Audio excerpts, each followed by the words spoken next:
Amen. So that's she's gonna say check. Make sure. Check. Check.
other umpire, Philip. No, with you. All time. We both are doing his third umpire. Okay. So you want to also come in for the toss? No. Ball can got disconnected. He has to face it here.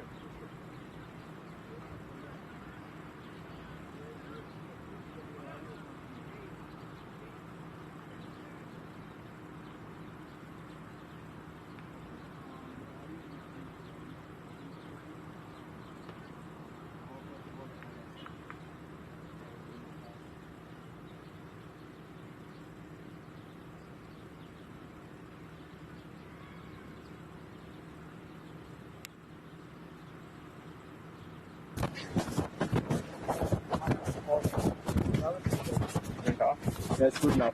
Good now.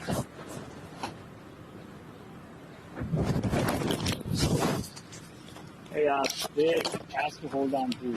You did. You did just said hold on. I don't know what. Okay.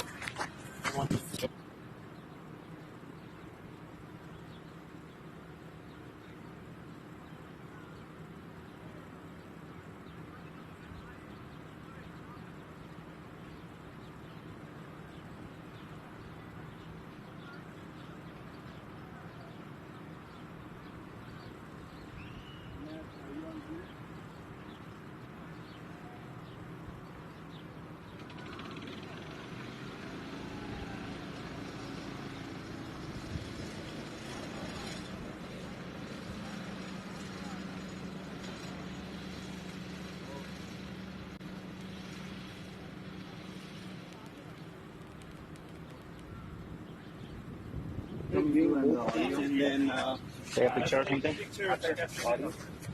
Check. Check.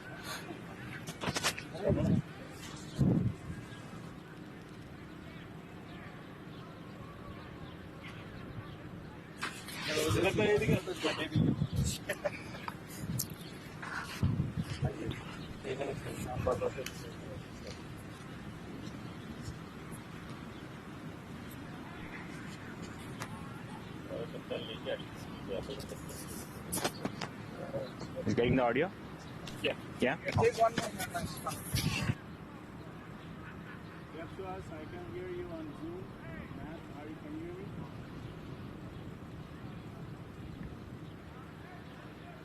Sorry, we had a flight.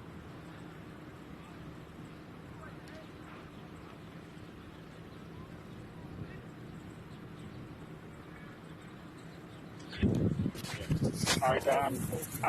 Hold on 1 second. So this, you can hold this and talk into this. Congratulations, teams, for reaching the finals, and let's have a good game. Cricket is a gentleman's game, and I would expect that we all conduct the game in the very best manner, right? And communication, right? Any issues, just confer with the umpires, right? There won't be any reviews based on the players asking. The umpires reserve the right to the reviews. What the reviews are going to be is runouts, stumpings, catches on the boundary, right, whether 4 or 6, right? So those are basically the reviews, all right? And we're going to do the toss. Now, who is higher ranked will be the higher ranked team. So that means that you get the call. Pardon me? Oh, yeah. So basically you would... For the toss, I would like to say something. Sure, go ahead.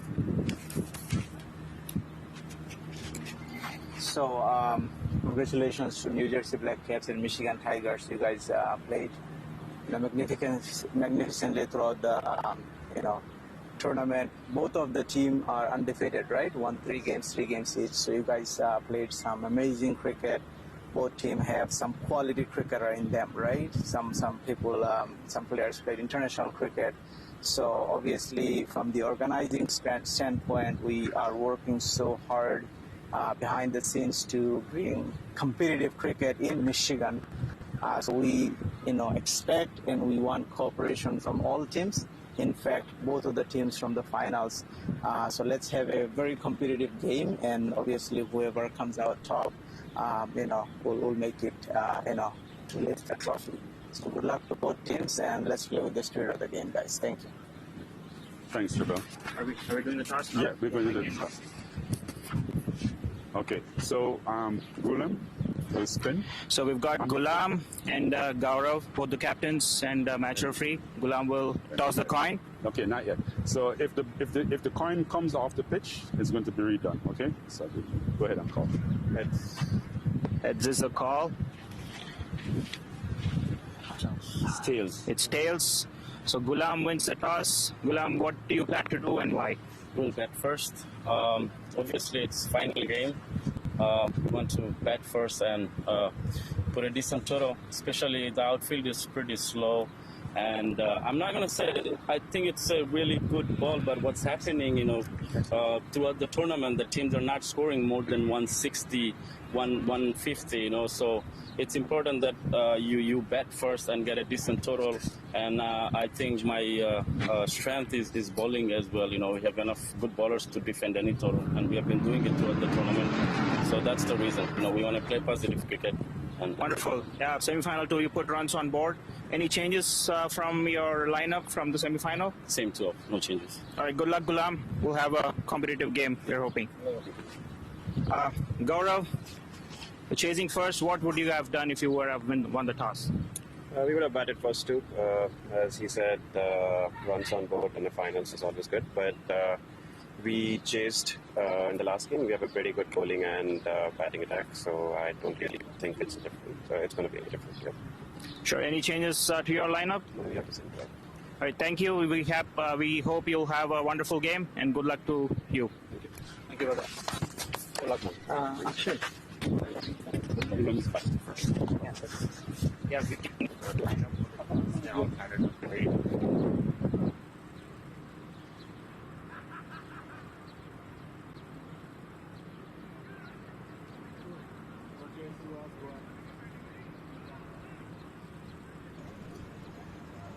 The Michigan Open T20 Blast coming to you live from Lasky Recreation Center. And Detroit has seen some lovely cricket throughout the weekend. Here it is in the grand finale. The two teams which are well deserved are going to take on each other. Michigan Tigers versus NJ Blackcaps. I'm Suhas Vedam. Joining me is Matt. Warm welcome, Matt. Well, welcome to you, Suhas. A virtual welcome to you and to everyone tuning in to the 2023 Michigan Open T20 Blast. It's a pleasure to be here, even if it's not in person, at Lasky in Detroit, and should have a very good final here between the Michigan Tigers and the New Jersey Blackcaps.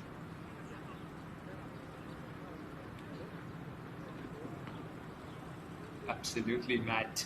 Well, the Tigers winning the toss and choosing to bat first.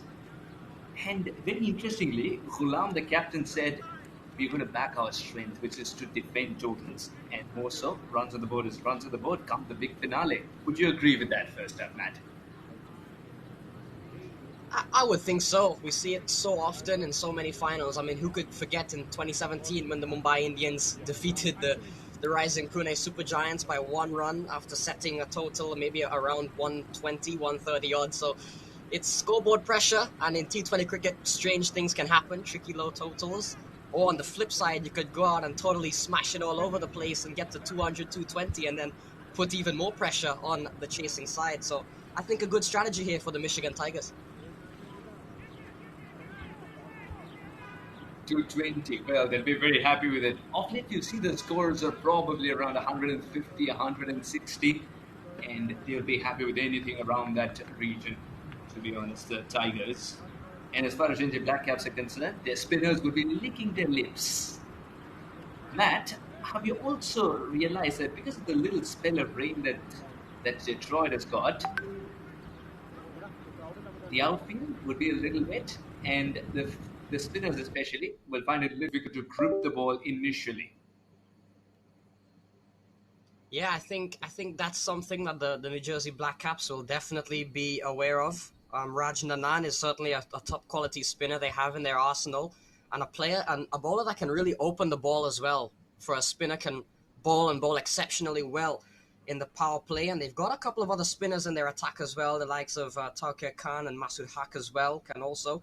I think Amir Hamza, maybe, I'm not entirely sure, but still, they've got a very balanced attack here, the New Jersey Blackcaps. So I'm sure the conditions, they'll use the conditions to their strengths. Yes, they will. And New Jersey Blackcaps, it's a team that's played a lot of championship finals. It's a team that's usually found lifting trophies, and the photographs are just etched to our memories. You've covered a lot of those games as well. They're a unit that promise a lot every time it's a crunch game. Now the umpires that we've got for this game, Omkar, Karthik Raghupati, and Philip Allen, very experienced, the three of them.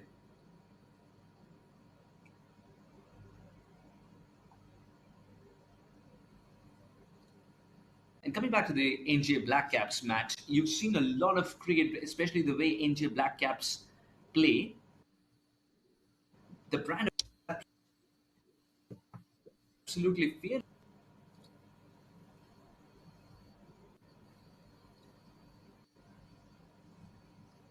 Yeah, the NJ Blackcaps, certainly a franchise, probably one equivalent to the Mumbai Indians or the Chennai Super Kings of the New York, New Jersey area, the tri-state area. They've been in so many tournaments across the East, and now make their way up north to Michigan and looking to replicate some of that championship quality that we know they have.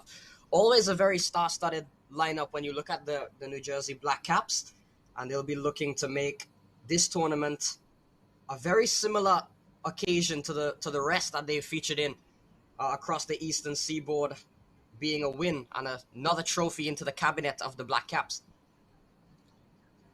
Yeah, and that cabinet just keeps on finding space for another trophy, another trophy. That's NJ Blackcaps for you. It reminds me so much of the times when Kings used to spread their empire, and it's somewhat similar. NJ Blackcaps now entering into the Michigan zone, and the Michigan Tigers trying to defend territory. This is going to be a fun cricket game for sure. Now, Michigan Tigers, make no mistake, is another power pack performance waiting for you, I believe, because Abdullah Malik is in good touch. Fahad Babar is scoring runs for fun again. Looks to be a very strong unit. Matt? Certainly the batting, the likes of Abdullah Malik, Fahad Babar as well would have gotten runs in the semi-final, perhaps winding the clock back a bit to Fahad Babar we used to see back when he played for the United States. Still, the quality is there. They've got a big hitter down in the lower order in the form of Elmore Hutchison as well, known mostly for his bowling exploits, but we know he can swing the bat and can send it a long way back. Shahir Hassan is another very successful batter around the Chicago, Michigan area. Another one to watch that for the Michigan Tigers. So overall, two very balanced and two very talented sides, and it will be the Michigan Tigers batting lineup that will be showcased first.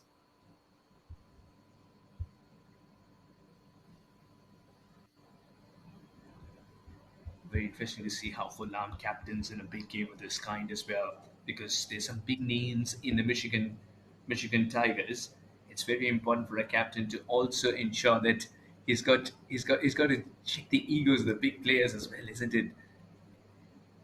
They're complete team players, I understand that, but there's a lot of captaincy material in Abdullah Malik, in Fahad Babar, in Ramiz Raza Jr. as well. It just tells you that if Ghulam's been chosen, there's something special about him too. Yeah, certainly. A lot of the times you look at sides and you perhaps look at their best player and think to yourself that person should be the one leading the side. But when you delve in deeper into perhaps the cohesion and the chemistry of the team and how each brain works in that lineup, you begin to really see why the captain is who the captain is. And he'll be looking to really get the Michigan Tigers over what would be a very surprising victory, at least for those around the East that are following this tournament, all perhaps expecting a Blackcaps win, but don't sleep on the Michigan Tigers at all. We see it so many times, the underdog story, and they're not really underdogs here, the Michigan Tigers, as we've gone through their squad. They're a very talented side, and they'll be looking. But still, perhaps it speaks to the quality of the New Jersey Blackcaps as the Michigan Tigers perhaps go into this game as one, perhaps not really the better side on paper, but they'll be looking to get out the better result on the field. Rightly said, Matt. And when you look at this side as well, I can tell you that it's called the Michigan Tigers, so it's going to be home advantage for them. But some of the cricketers that they feature in there, they've borrowed from East Coast, they've borrowed from the middle, they've borrowed from everywhere. It's a team that's got a lot of experience put together collectively, a lot of experience, especially in the T20 format. Just imagine if Abdul Ahad Malik gets going today. Fahad Baba just continues from where he left off a day ago. We have a contest on our hands.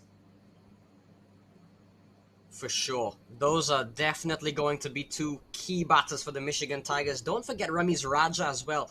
I would have seen him in the Houston Open just last month or so for the winning side Kings Men. And boy, did he have a tournament, a very flamboyant opener. So definitely the big three. And as I mentioned, Elmo Hutchison down towards the lower end of an innings can really give you a good finish. So the Michigan Tigers, a very star-studded batting lineup, as you said, with the home advantage, perhaps could play into their hands. And 20 overs, it's a funny game, isn't it? All you have to do is perhaps get off to a flying start in the first 6 overs, and all of a sudden it's pressure on the fielding side. So true. It's easier said than done, but it's good that you touched upon Ramiz Raza Jr. as a cricketer. Ramiz Raza Jr. is making it a lovely habit to lift trophies wherever he goes. You talked about the Houston Opens. That's exactly what he did in the Liberty Cup as well recently. He played for the Barrington Crescent and picked up the trophy and said, "Thank you so much." So he's if I'm not wrong, Ramiz Raza Jr. And he's got a lot of experience in the Chicago region too, opening with Saad Ali most of the time and making sure that no ground in the world is look is looking big enough.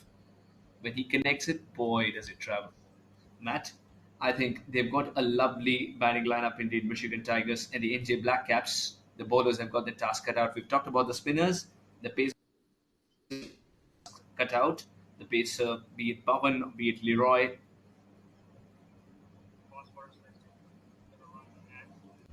Yeah, top quality We'll bowling dive into a lineup for the short break. Black Caps as well. And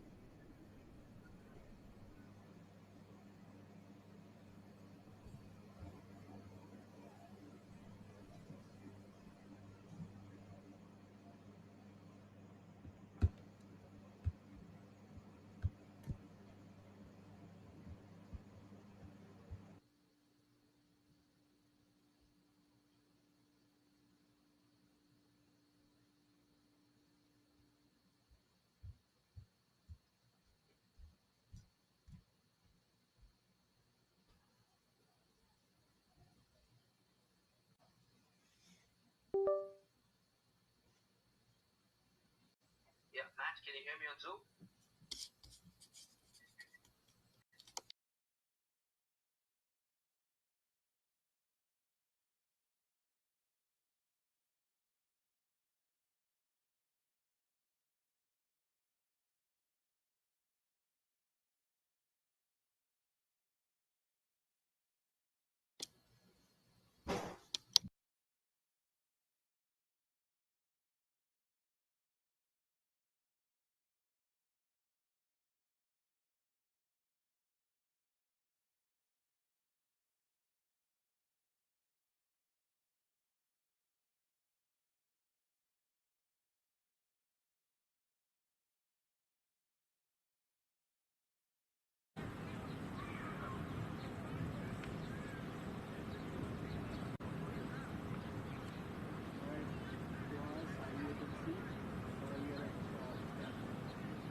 Can you close and reopen the link? Matt, do the same.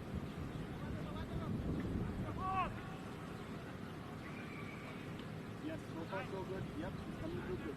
Yep.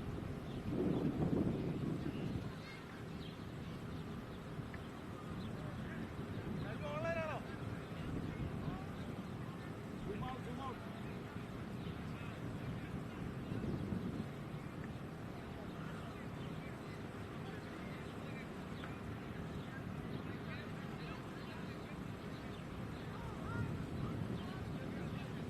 Kevin, zoom out.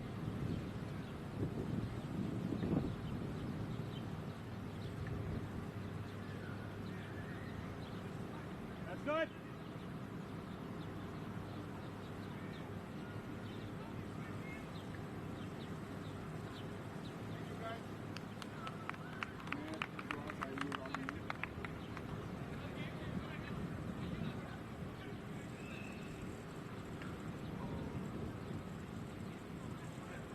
It's the same game.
Fahad Baba and Ramiz Raja out in the middle. Amir Hamza, the bowler, to start things off for the New Jersey Blackcaps. One on the board already for the Tigers.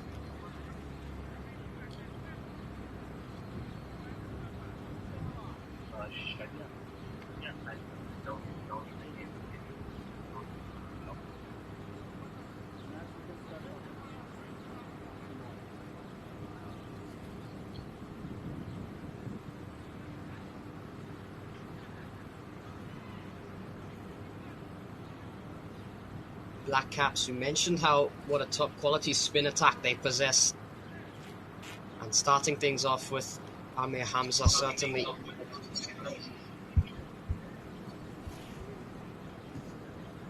an indication that they would go to spin, perhaps especially using the conditions as well.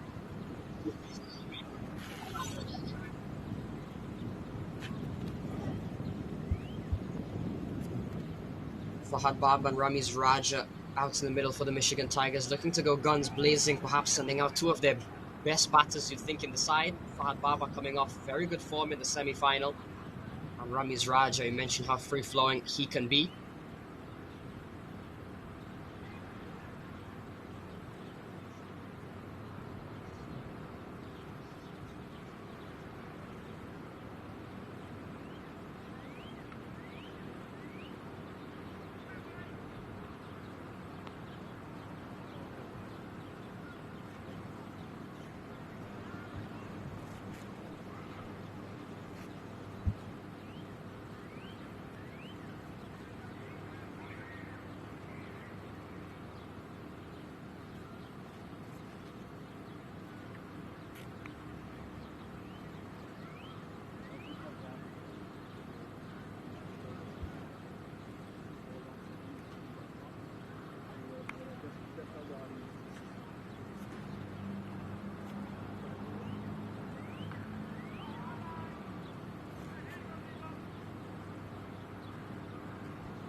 Michigan Tigers, one without a wicket. Fahad Baba, Ramiz Raja Jr., two extremely seasoned campaigners opening the batting. More importantly, one of them is a tremendous touch, Fahad Baba.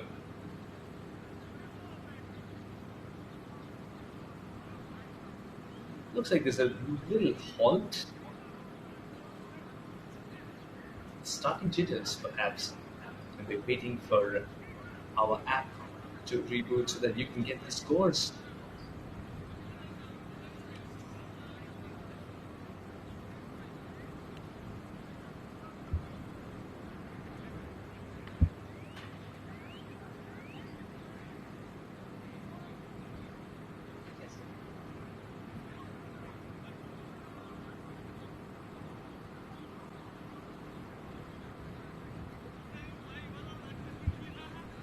Tigers won without a wicket.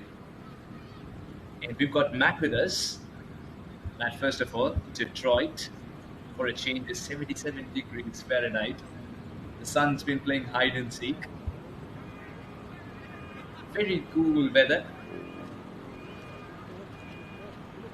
What do you think the umpires are talking to the bowlers about? He's talking something about the no ball of the line, which is not going to be the popping crease, but line on the side. Interesting conversation, as always.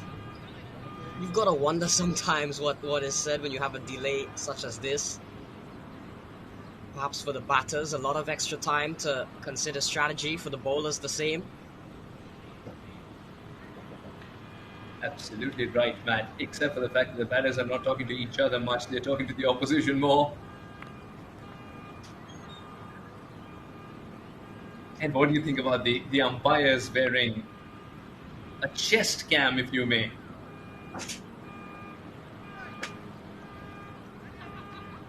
Definitely an interesting innovation. I mean, you've got to thank technology for getting me and you here covering this game, Suhas. I think the umpires will be saying the same thing, to have perhaps maybe a perfect pitch view of the action. because there's nobody better than seeing it than the umpires themselves, especially the standing umpire.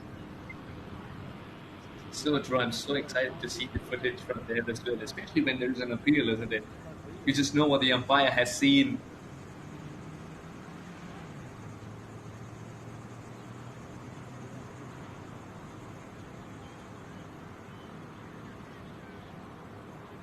We're still waiting for the score to begin. We're still waiting for that app to begin, and as much as we laud technology, I think you're going to give credit where it's due. Because Matt, you and I are miles away. How many? More than 4,000? A continent And here we away. are. Yeah, continent away. But here we are covering our favorite sport, and that's what technology has done. It's brought everybody together. That's what cricket has done. It's brought everyone together. All right, slip in place. Amir to turn the ball. That's what he's done.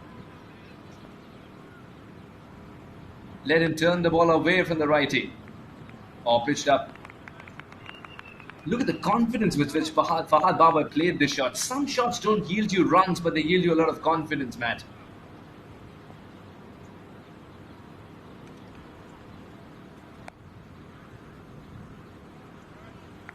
And there is a wall on the offside. Indeed, an early shot Yes, of Matt. authority that from Fahad Baba. Amir Hamza, former Afghanistan international, so a top quality spinner, power play spinner, as we're seeing here, given the responsibility to open the action for the Blackcaps. I was so surprised, Matt, because you look at the sky, it's very cloudy, and the cloudy skies usually mean that the Pacers are warming up already to tell the captain, indicate to the captain we are ready. But it's the spinner who gets the ball in hand. Matt, do you look at the surface of the sky? I think it's certainly an interesting strategy, as you mentioned, to go with the spinner with the Blackcaps this early on. That's elegant. And it might have traveled the distance as well. We'll wait for the umpire's decision. But if six hitting is this simple, Fahad Baba can write a book on it. Matt, this is incredible. Such ease, look at that. Up and over, easy as you like for Fahad Baba. And again, to take on a bowler of Amir Hamza's quality, an international quality bowler, not an easy thing to do, but Fahad Baba off the mark in some bit of style. What a shot. A terrific shot indeed, and he also held the pose for the photographers. Doesn't want to disappoint them. And I think that shot was on in the power play. The margin of error is so ready in the power play because you don't have much cushion as a spinner anyway.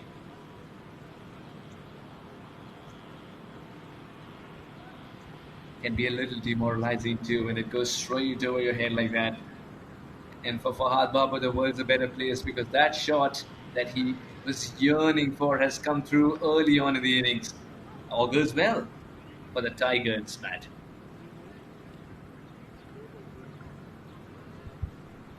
Yeah, lovely shot from Fahad Baba. We saw he would have got 71 or so in the semi-final, so a player full of confidence at the moment.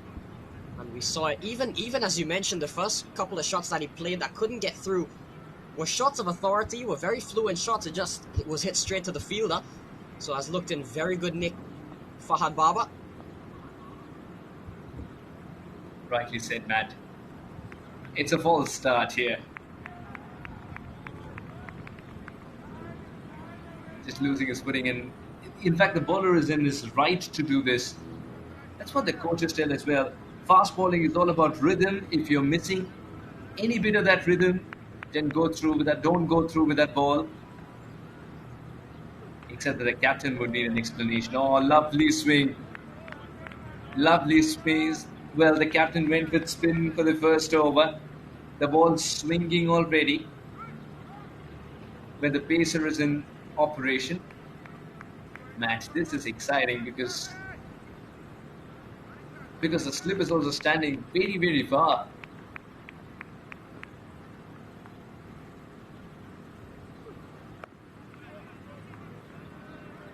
Soft hands. Derval Green has gotten quite a good response from the conditions so far. Couple of deliveries just swinging away from the bat on that occasion. You look at Derval Green, you look at loads of experience in the Caribbean, would have had experience at the CPL level, has played a lot of cricket in the US lately.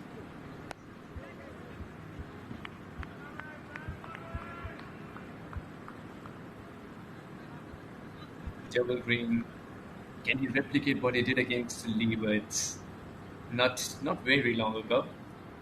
And you're right, with the CPL experience, especially with the St. Lucia Kings, was a big learning curve for him. And the beauty of that particular season, I think 22, with the Kings for Derval, is that he was yearning for more.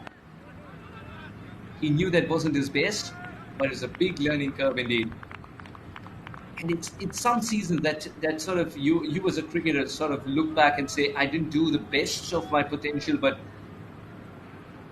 I've definitely transformed as a cricketer at the end of a season. And you always are looking forward to seasons of that kind, Matt. That's Derval Green. Yeah, Derval Green in just a few deliveries is showing some of that quality. That's one way to deal with it. Derval Green has missed his mark just a little bit. And even though the ball was swinging, he was able to negate that swing by dancing down the track. Terrific shot, man. Beautiful shot indeed. Just look at the replay here, up and over again. And Derval Green started off the over quite nicely. Met with a boundary on that occasion, dancing shoes on.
So a decent start this for the Michigan Tigers. Another bowling change here for the Blackcaps.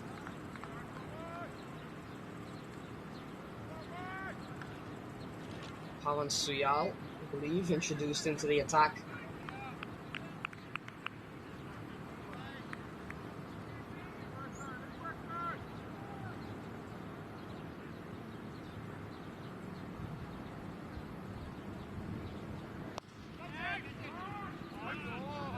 In the air and just over the fielder, won't get away to the boundary. Another shot of intent though shown, not enough to get the result. It was a close call. That fielder was in play for a split second. Maybe had he been a few inches taller, would have probably stuck in the hands.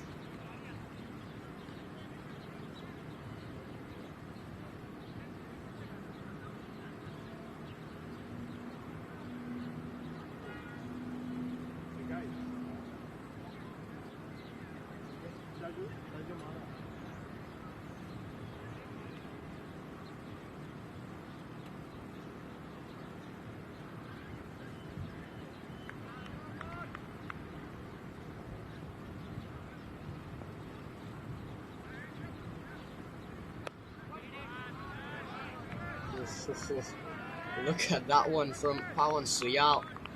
Rising up. Something you always love to see from a fast bowler. Especially a fast bowler with the experience of Pawan Suyal back in India, would have played in the IPL some years back.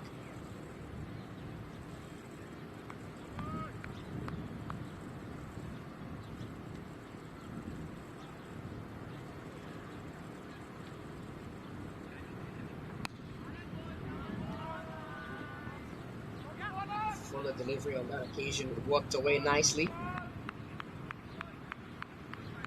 Fielder comes in. Rajnanan.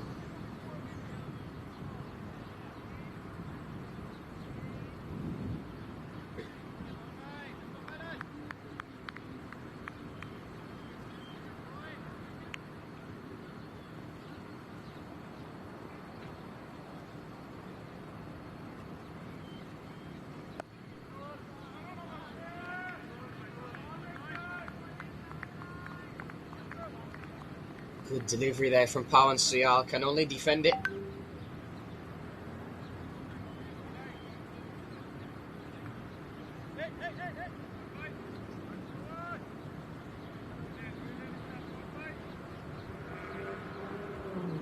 Both sides have thrown some punches. We've seen a couple of boundaries hit from the Michigan Tigers so far, but we've also saw a couple of good deliveries from Derval Green in his over, and now from Pawan Suyal.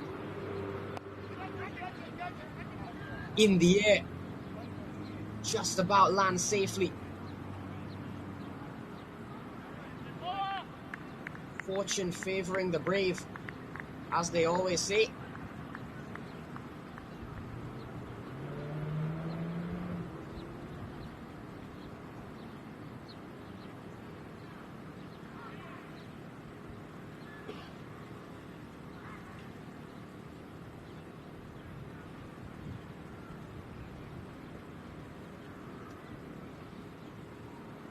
Derval is Another already over. shown.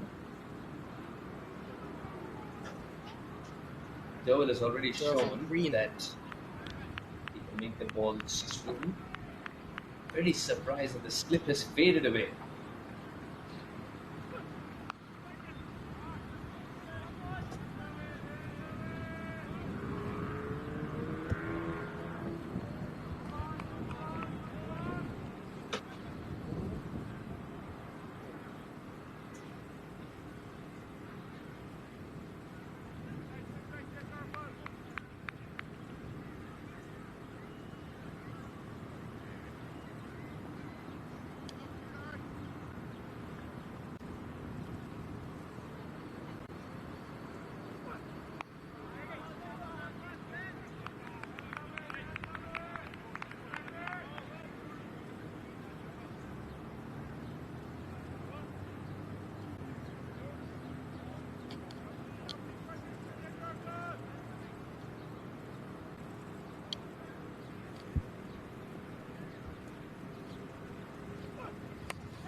That this would definitely be treated as an opportunity in a big finale. Look at that effort. Marvelous effort. Running backwards is not going to be easy. He got there, and that's an achievement in itself, but couldn't hold on to it.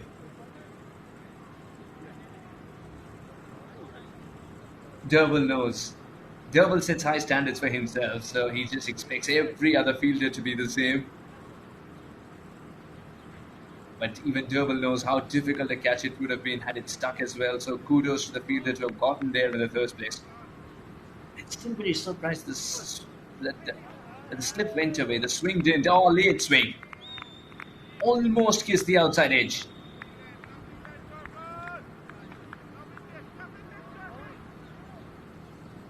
Fahad Babar was itchy. to give it a bit of bat and then was lucky that he didn't give it any.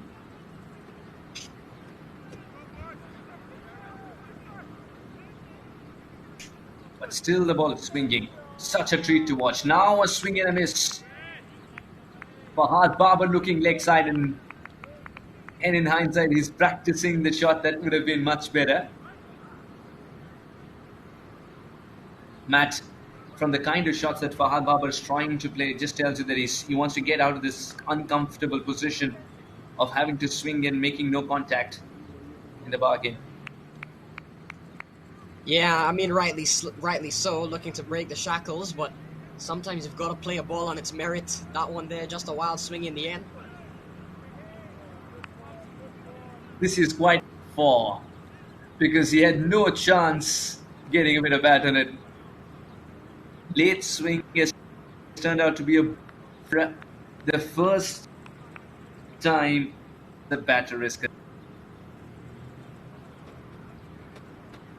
Derwell is trying to understand where exactly the guideline is.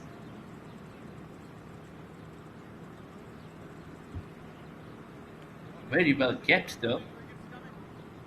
It's swinging so late that the keeper, who's standing way behind, couldn't cut the angle. Not in a good position as he played that shot, but it's a shot that suggests that he wants to break free. It's difficult to contain a batter who's actually scored a wonderful boundary shot in the first over, but that's exactly what Derwell has done. This is excellent from the pacer.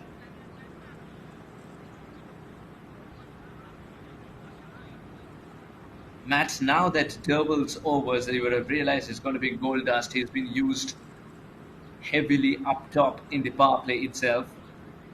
Will the captain be tempted to save him for the final overs?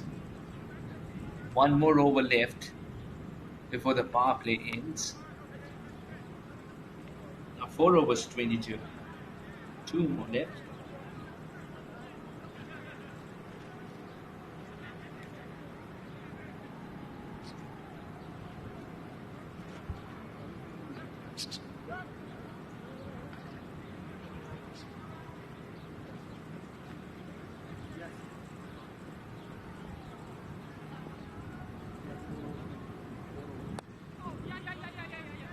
Extra bit of bounce and wants that single right away.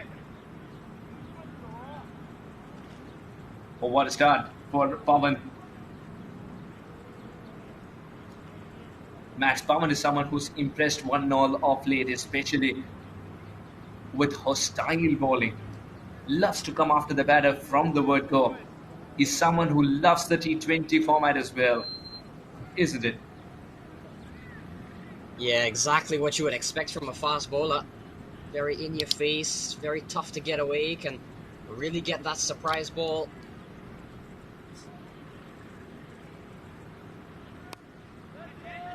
Oh, that's stylish as it can get. Man in the deep. Has he got it? No! Would you believe it? He's kicked his hat, and why not? Such a good effort. The ball was literally dying on him at the last moment. It came off the bat so crisply that it did travel to him. Still doesn't get the hands in the right position, but it came rather quickly to him, remember? These are the little moments that can make a huge difference in a grand finale, Matt. What an effort that. There's a reason Raj Nanan is out on the boundary. He's one of the safest pair of hands you can find on the field at the moment.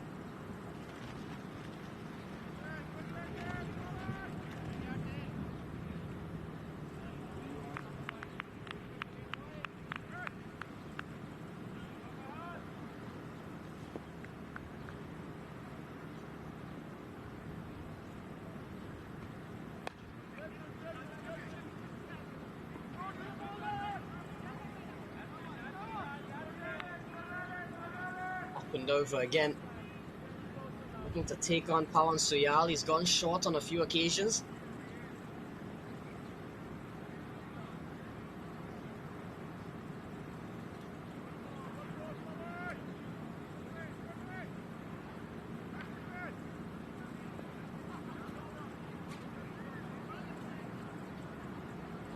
Yeah, I'm back, guys.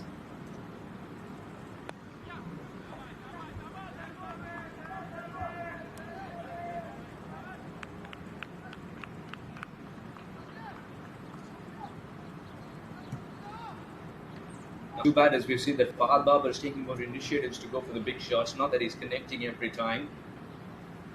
He's taking the initiative though. Junior is quite content playing himself in at this stage. Perhaps that's the plan. Fahad Babar to play his natural game while Ramesh Ras Jr. waits for the right deliveries to be put away and drops anchor. Wasn't very well directed. Would be happy that it didn't go for four. Fahad Babar is kicking himself because he loves anything on his legs. End of the over, it's a mixed bag for Pawan, who's found swing but is trying to find control. Did create opportunities though. 5 overs gone. 1 more over before the power play ends.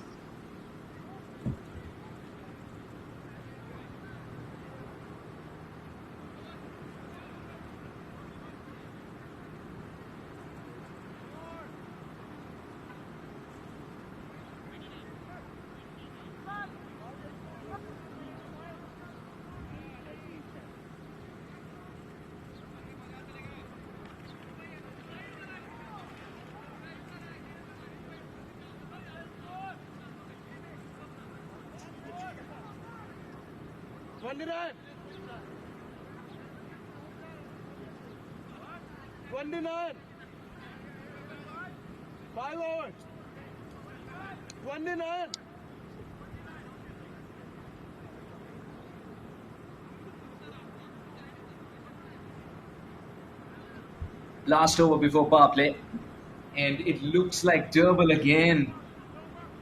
Matt, every over the Durval balls is goal dust. We've discussed that already. The captain's decided to rely on him heavily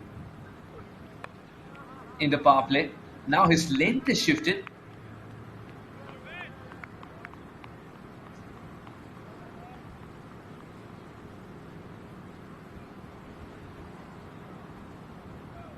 The sun is brightened just the way it's supposed to be.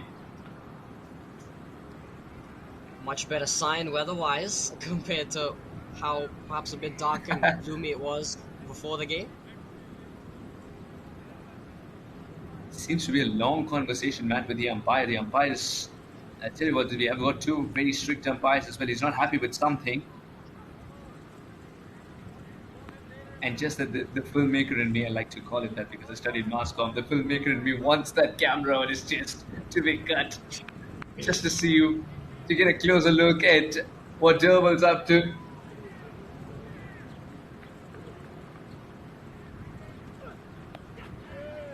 Oh, beautiful delivery, challenging the outside edge.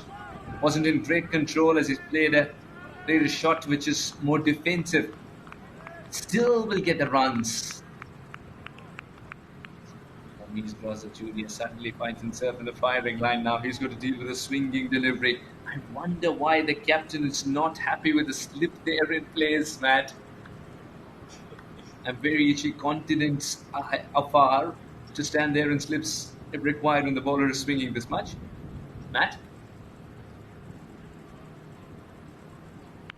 Indeed, Durval Green has gotten a lot of outward movement, so perhaps that's probably perhaps the thought process behind continuing with him, knowing that if there's probably anybody that's come to close to picking up a wicket, it's Durval Green.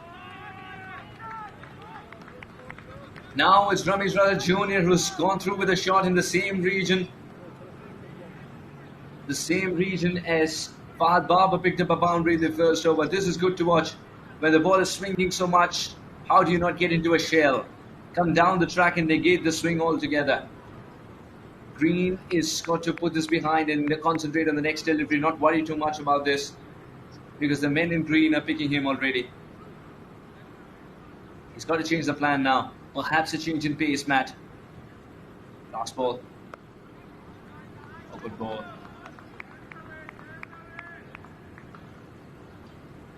He's got 2 more left. Direction.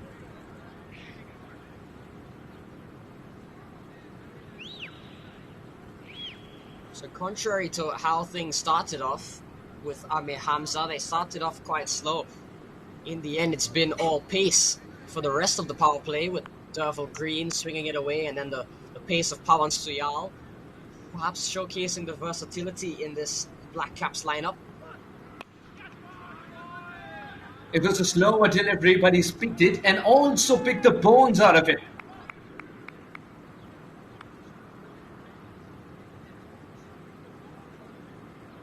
He's decided to swing for the fences, but not mindlessly. He's waiting for the right deliveries to be put away.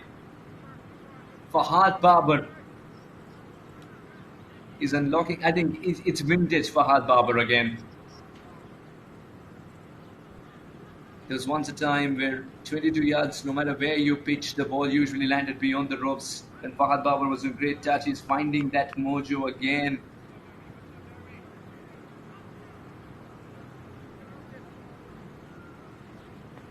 Matt, what are you pleased with as far as that shot is concerned?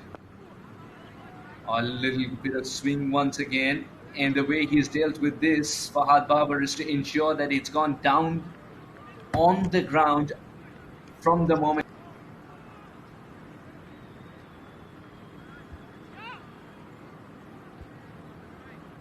End of the over from Derval Green. A couple of big hits in that one,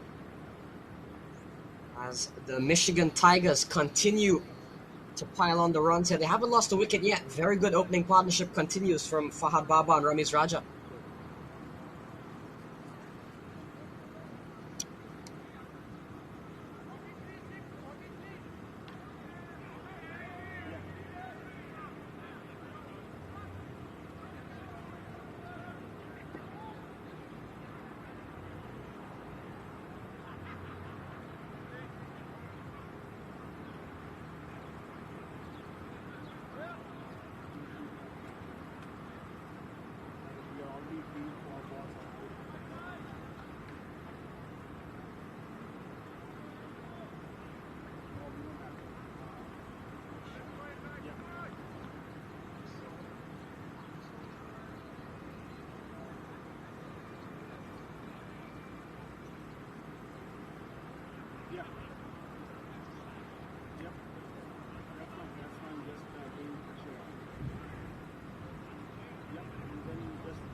So Raj Nanan introduced into the attack spin once again from the Blackcaps. So a couple of overs between Derval Green and Pawan Suyal, and things started to really change into the favour of the Tigers. Looking to go slow again, slowing things down with Raj Nanan, perhaps looking to slow the flow of runs as well. And a couple of runs to start the 7th over off with Ramiz Raja. We've got the scores back up and ready for you. 45 without loss. First over out of the power play. Raja on 18, Fahad Babar on 26. It's been a solid partnership between these two.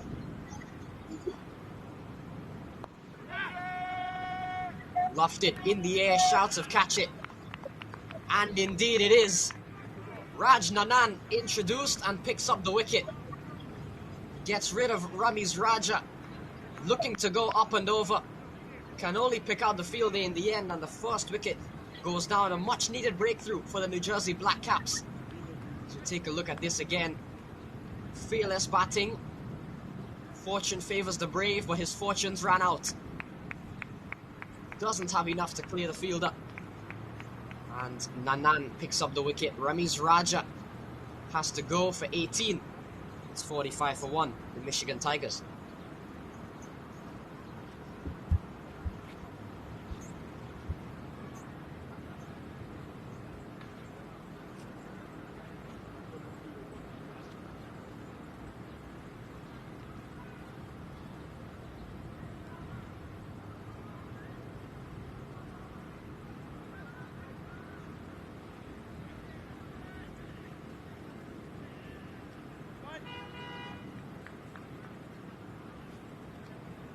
What a way to start the game with the ball in hand for Raj.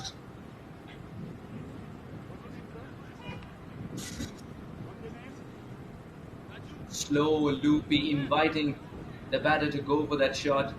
Inside out, with protection in the deep. India, I thought he ended up checking his shot, Matt. Had he gone through with the entire heart, then it would be better. I think it was a half-hearted stroke at the end of the day. Didn't reach the pitch of the ball either. Just went through with a shot. The extension of arms on that occasion didn't help.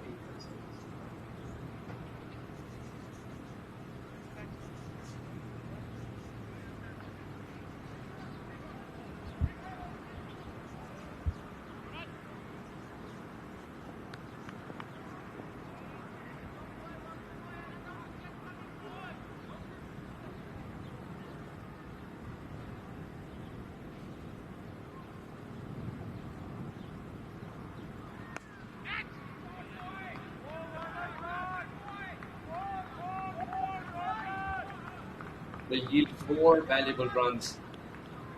And that's one way to come back after losing a wicket. Abdul Malik. Oh, what a start for him.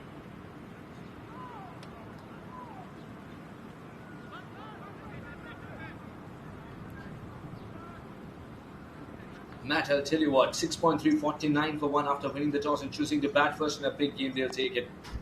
The Tigers. Certainly will. 50 comes out. Ramiz Raja off to a start. Fahad Babar is on 26, is still there, and Abdullah Malik has come out and has driven Raj Nanan for 4 first balls. So good signs this for the Tigers.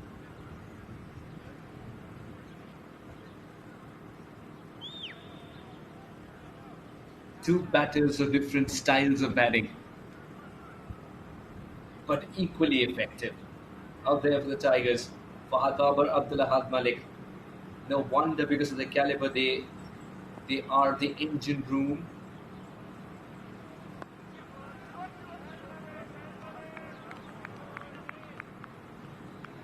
Can take that single, and rightly so.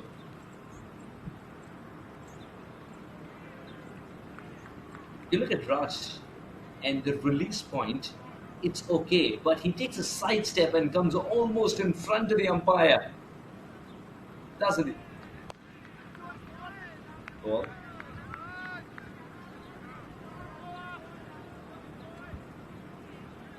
What an eventful over this has been.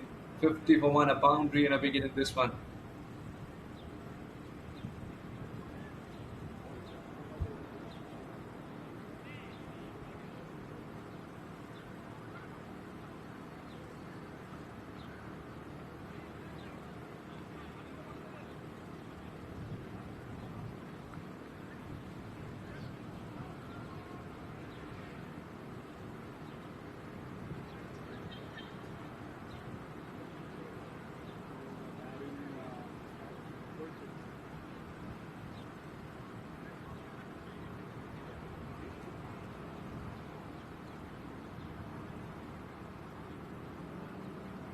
Right, the Michigan Tigers. Ramiz Raza was the only wicket to have been lost. 18 and 17 for Ramiz Raza. Did get a star but didn't continue as he played almost a false shot. Thanks to Fahad Babar's 26 of 23 and Abdullah Malik's 5 of 2. Just come in and hit a boundary. The Tigers reached 50 for 1.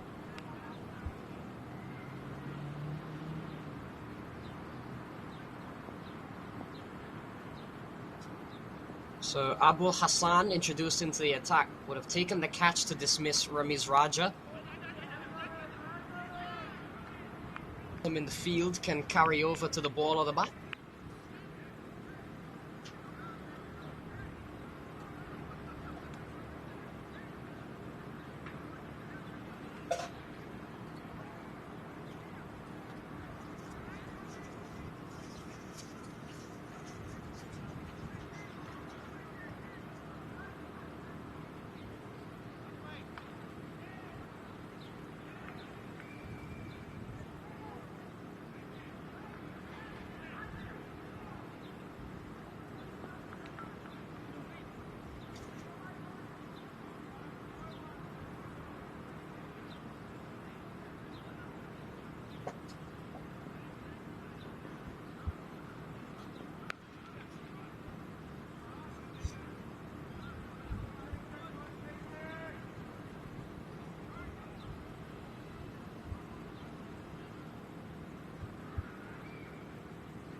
Nicely negotiated. This is the first time he's actually bowled this full to the right-hander.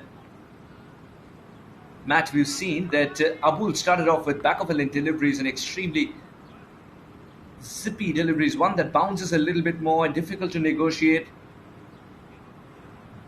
And it does get difficult, doesn't it, Matt? Especially with the sun playing hide and seek, because the batter has got to adjust to the light that's available to him to play the ball. Can Abul use all this in his favor and pick up a wicket here, Matt? Soft hands and a single granted.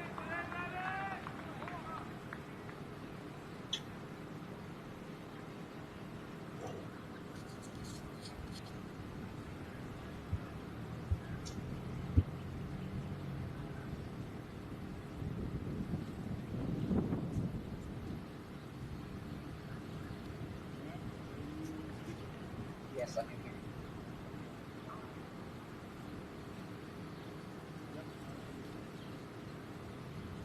you. 57 for 1 in 8 overs.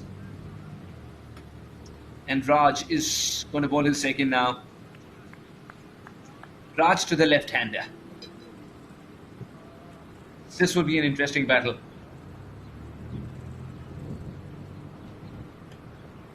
His first over went for 7, but he picked up a Indeed, very it will. important wicket from Ramiz Raza.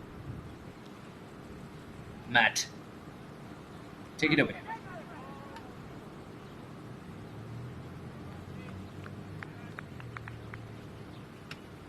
Very brave shot that to play to a bowler like Raj Nanan from Ehad Malik going for the reverse sweep. But as we've seen throughout the country, across the country, Abdul Ahad Malik, a very no-nonsense, very brave and unorthodox player at times.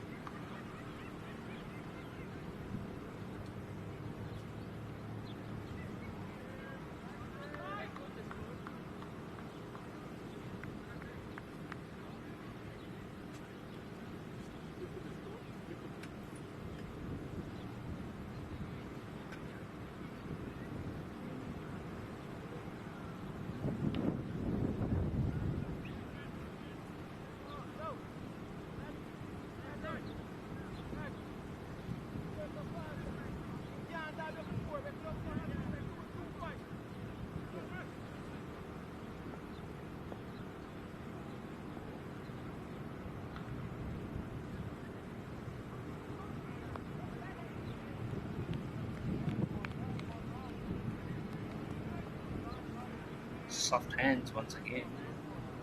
Every time, both these batters have played with soft hands. A single's been available inside the 30-yard circle very easily. And sometimes it just about leaves the frame and there is a single available. Once again, it's a tap and run. Matt, it's serving both the batters well. Not just they're milking the bowling, but they're rotating the strike, and the right-hand left-hand combination is something that will irk the bowler. Yeah, they've done very well here to rotate the strike, keep the scoreboard ticking. The running between the wickets has been very good between Fahad Baba and Ehad Malik, and even with Ramiz Raja, who is now back in the hut.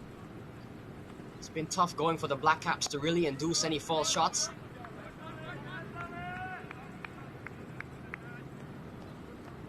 Raj hasn't waited for anyone else. He doubles up as a fielder this time around. It's going to be another single. It's getting a little monotonous after the 2 runs which were taken early on in the over. Singles have been available.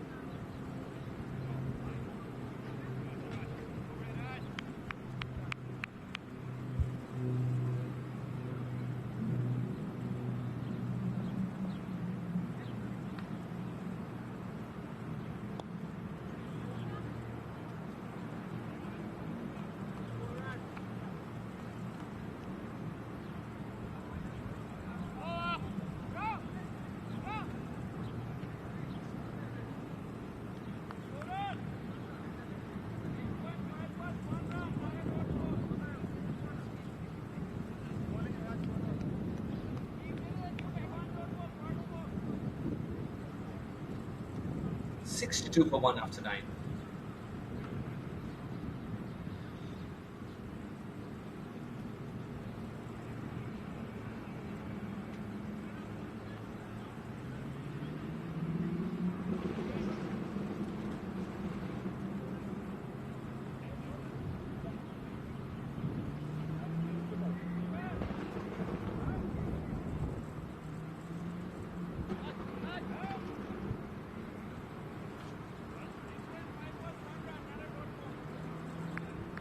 62 for 1, the pacer.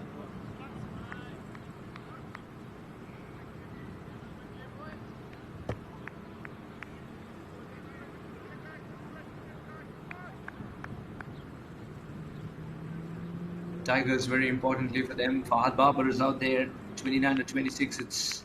It's been an innings which is played in two different gears. One when he started off really well and really quickly, and then he started to consolidate as Abdullah Had Malik took over.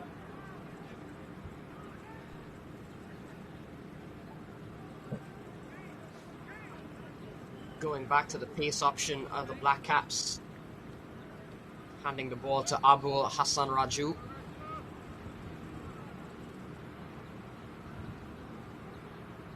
Very stable innings this for the Michigan Tigers. They haven't gone at an extravagant run rate, but they've only lost one wicket and they're almost at the halfway stage of the innings, so it's been a very stable run a ball, 7.5 runs and over type of innings.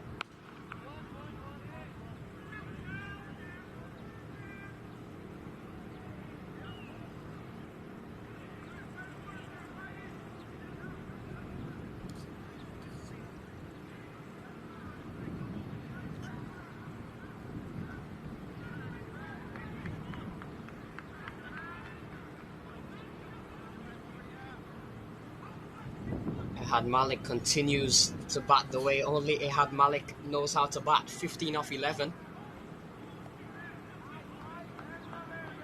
Just guiding that one down on that occasion, handing things back over to Fahad Baba. That's the point we were making. Not a lot of dot balls in this innings at all. It's been a lot of singles, a lot of twos, and the odd boundary here and there.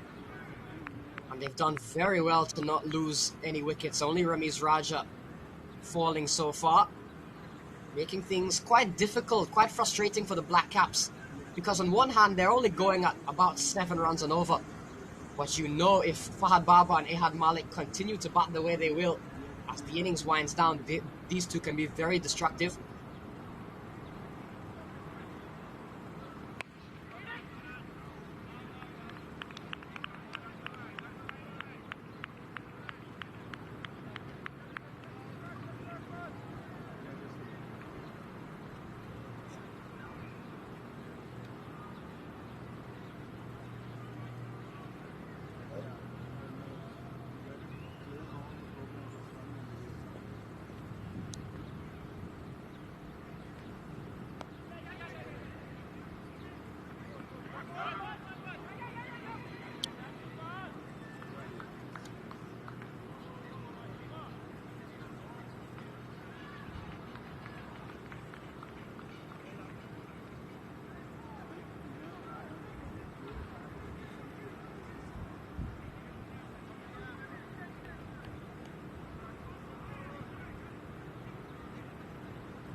No ball called by the umpire. It's cut away from Fahad Baba. It runs away for 4 to add insult to injury for Abul Raju.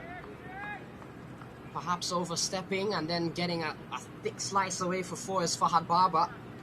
And will now face up to a free hit delivery.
Sign off now.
$83 for 1.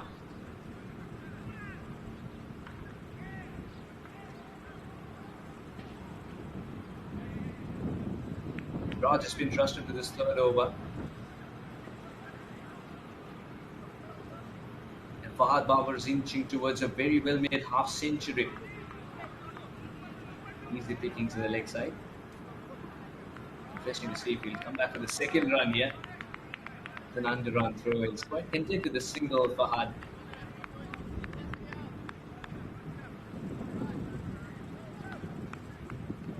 And with that, we'll leave Matt. Thank you so much, Matt, for joining us on commentary. In a few moments, we'll have Akshay joining the commentary.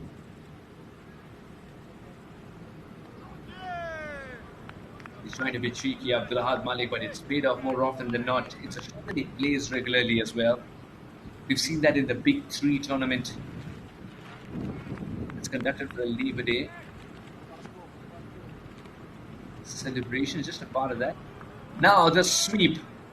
He's chosen reverse sweep first up. Now the sweep. and the latter will serve him better.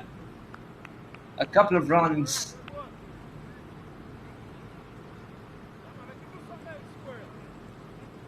Four runs in the first 4 balls. Now this contest is spicing up nicely. Raj has kept the boundary balls at bay. Fahad's not happy. Fahad, something's wrong with Fahad here. It's the hamstring.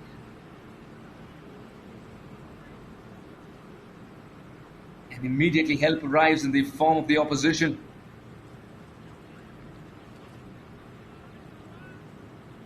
Tells you the camaraderie with which this game's being played. And it's always great to see. We understand it's a high-profile game. It's the grand finale of Michigan Open T20 Blast 2023. But at the Lasky Recreation Center, there's another chapter being written of the camaraderie that this game so very well accommodates. Fahad Babar will want to put his pains behind and continue to bat for his side because he knows he's playing an innings of great substance in the big finale for his side. And that little break that Fahad Babar had to take, will that affect the concentration of Abdul Malik?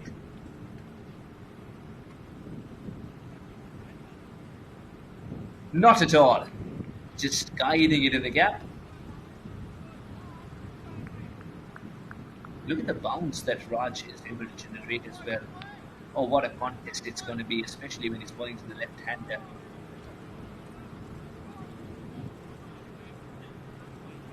Fahad Babar has played well for his 47. And as I said, he's played it in 2 gears. One at his fluent best, one when he chose to look at the lower denominations in the game.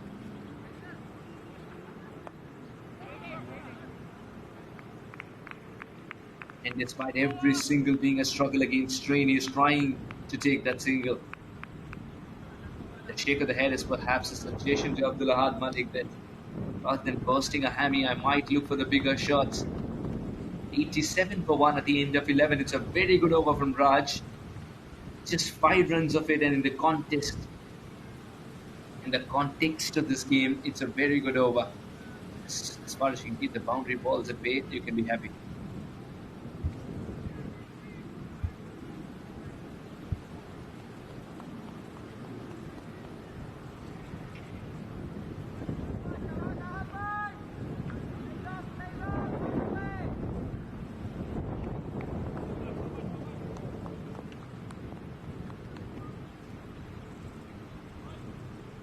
Amir, very seasoned campaigner. Ever since he set foot in the US, he's been waving the web around the batters, and he'd be telling himself nothing's going to change. Still will create an impact in the first over itself. Not the ideal line. He's put that away so easily. Abdul Malik, who fancies his chances as a right-hander. He's done that time and again, and Amir hasn't started off well in his second over. He had to wait for a while to get back into the attack, but not the invitation that he wanted from Abdul Malik.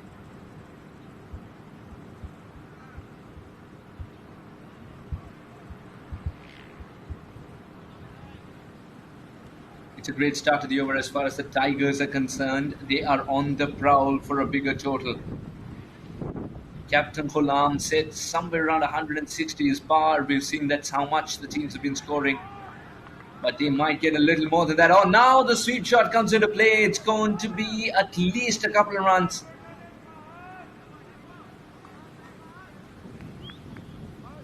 Every time it's not a boundary, a shot of that kind from Abdul Malik will rob a little bit of confidence of Abdul Malik and will rob a little bit of energy and patience from Fahad Babar, who's running a lot for his partner.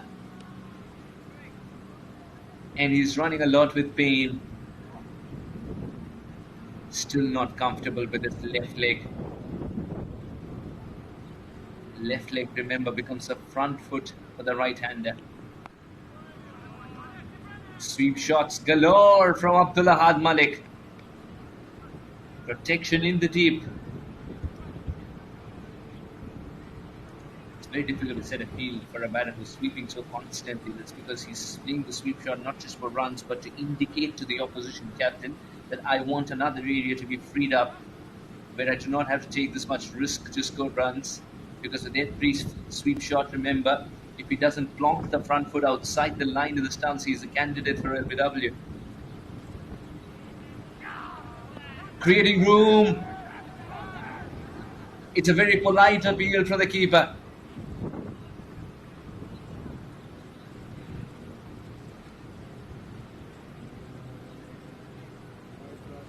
Fahad Babar. What's it going to be? Will have his heart in his mouth.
Remember, Fahad Babar is not 100% because of an iffy front foot, because he pulled his hammy. The decision not out because the bails came off a little later. Fahad Babar, despite an iffy front foot, was able to get back in time with his back foot, and that means you were to have very good fitness levels to create that transfer of weight. He's done well. Amir almost picked up a wicket in this one and had the last laugh. 95 for 1. This game getting more excited by the minute. More exciting. And we're all more excited for the overs to come. There are 8 more overs to go in this game. And I think the assault will start in about 3 overs time. With wickets in hand, the Tigers will fancy the chances of reaching that 160 mark, which has been par throughout the tournament. We've seen some low-scoring crickets as well.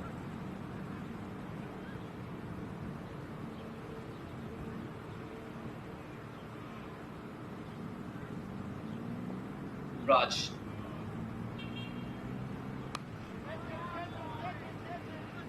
Hasn't made good enough contact here. It's got the height and he's also pierced the fielders in the deep. Where did it land is the bigger question.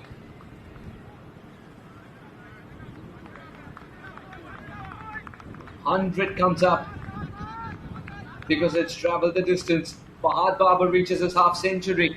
And what a tremendous knock in the big finale from Fahad Babar. The subdued celebrations as he knows there's a lot more to be done. That's gone through the offside. It's running out of fuel, so will be a single only as Fahad hobbles to the other end. He used a lot of energy in his previous shot as well, remember that. 7 of the first 2. And Abdul Ahad Malik, the fitter of the 2 at the moment.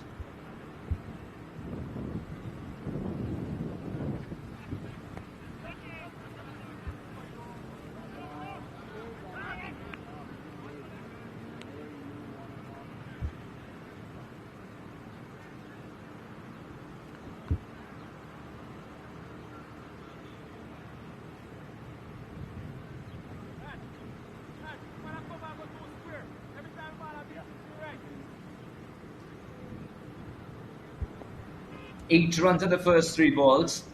Tigers have already reached the 100 mark. 9 wickets in hand, and we've got Akshay in the comm box. Warm welcome, Akshay. It's going to be a game that you can't forget, especially if the Tigers cross the 160 mark, and in all likelihood, they will cross it. Well, thank you, Suhas. Pleasure having you here, especially all the way over from India. Amazing job. It's been a great start for the Tigers. Fahad Babar picking it off from where he left off. He was the man of the match in that semi-final, and he's seems like a man on a mission in this big final. Off to an amazing start. 100 run coming up for the Tigers. 105 for 1. We're only in the 13th over, so they're seems like they're all set to put up a huge total.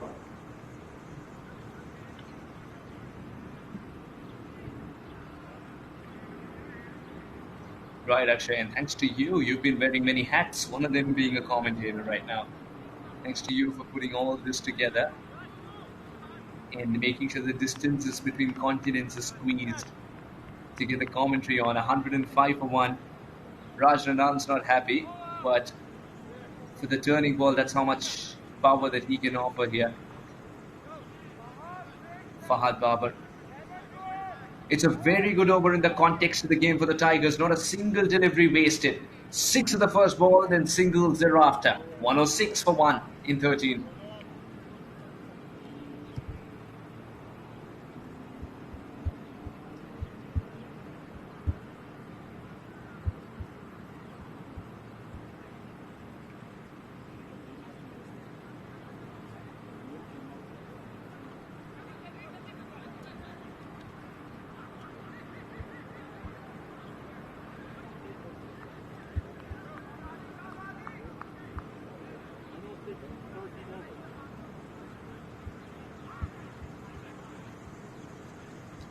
$106 for 1, the Tigers. Now Fahad Babar 57 of 41. Just get a feeling that because every single is a struggle against strain, Akshay, he will go for the big shots a little more. That means more chances for picking up a wicket for the spinner. Yeah, he's been struggling with his hamstring. Tough tournament. They've been playing games all the way through from Thursday. Sometimes playing 2 games in a day. So kudos to all these players, maintaining their fitness. This is the big finale, though. He's giving it all. And that's very unfortunate. Coming down the track, just as we commented, Loses stumping, a brilliant stumping there, Suhas. Yes, it had to be slow, it had to be looping, and it was very much premeditated. Fahad Baba wanted to send it sailing outside Michigan. He's completely misread the loop. The ball arrived very, very late. And this time the keeper doesn't want to waste any time in whipping the bails off. Look at him dance outside the frame, and by the time it returned home, his bails were robbed. Still an innings that he can be proud of. Back-to-back half centuries. First one to put his team in the grand finale. Now to put his team ahead in the grand finale. 106 for 2. As Fahad departs for 57. Well done, Anthony. Getting a big round of applause as he departs the field. He's been brilliant. He's definitely put his team in the driver's seat in this big finale.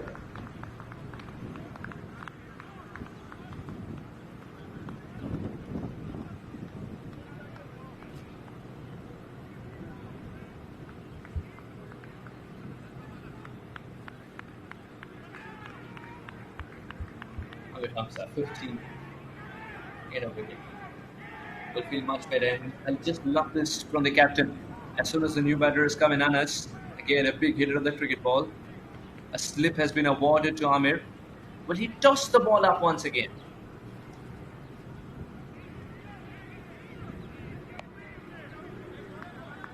Anas will not be waiting and be itchy to get off the mark. He will get off the mark right away. And would be very interesting to see here, Akshay, how will Abdul Ahad Malik go about the situation right now? Does he wait for runners to get going for perhaps an over, or does he continue to play his natural game, Abdul Ahad Malik? Yeah, it'll be interesting to see how he approaches. He was playing second fiddle to Fahad Babar, who was doing most of that big hitting. It almost seems like he will have to take the responsibility of clearing the fence. Very well balled. Watching the batter to the last moment. Good fielding as well. Didn't get it from the middle of the bat there. Abdul Ahad Malik was first backing away to hit it through the offside. But Amir Hamza decided to follow the batter. That's much better.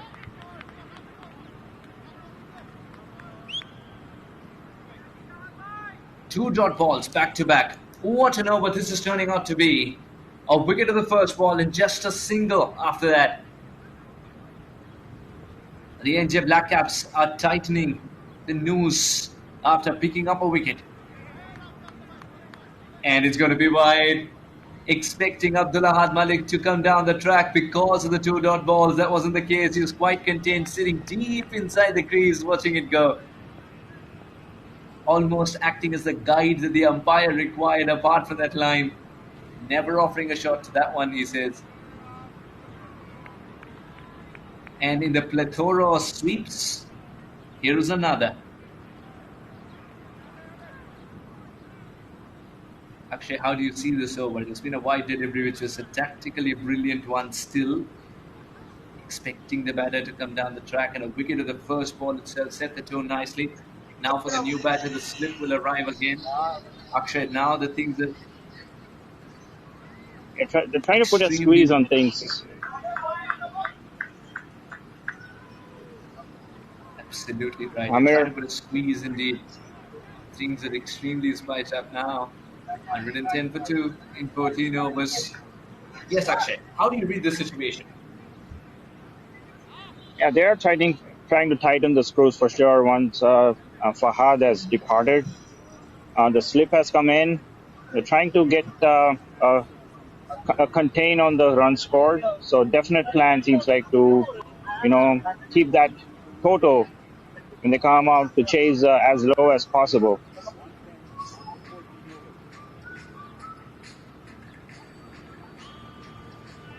Absolutely right.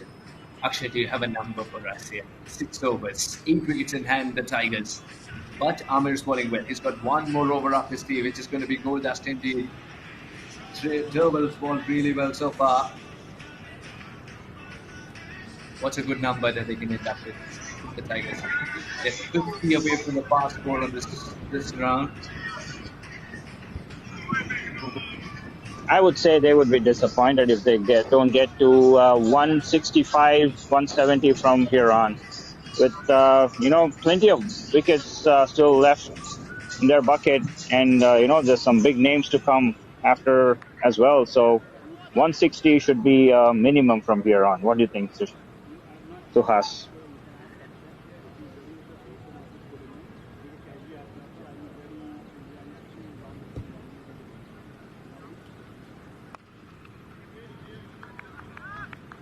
I'd be happy with 170 as well, Akshay. Especially given the fact that it's a big finale. Abul has decided that it's going to be pace off. 8 wickets in hand and the Nelson on the board. This is auguring well for the Tigers. Abul's got to try and find a way to pick up a wicket, and he's chosen pace off to be the secret sauce. We've got Akshay with someone special to talk to.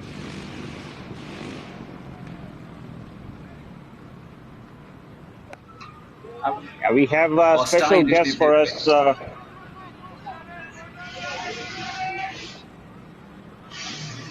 Apologize for cutting you off for there to have, but we have.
Man going away for the Tigers.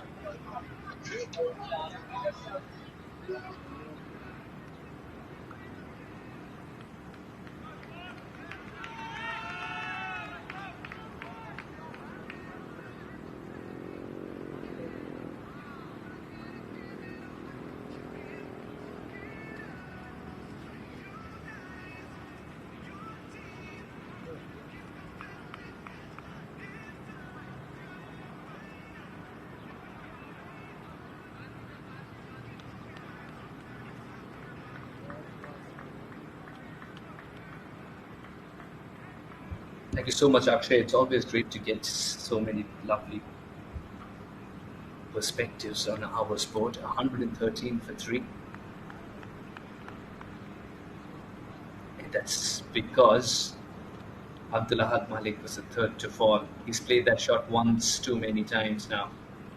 Just opening the base of the bat and running it down to third man. He was getting the runs all this while, and this time finds the fielder. As the plan works, Abul did not provide any pace whatsoever, while Abdul Malik was waiting to accept the pace onto the bat.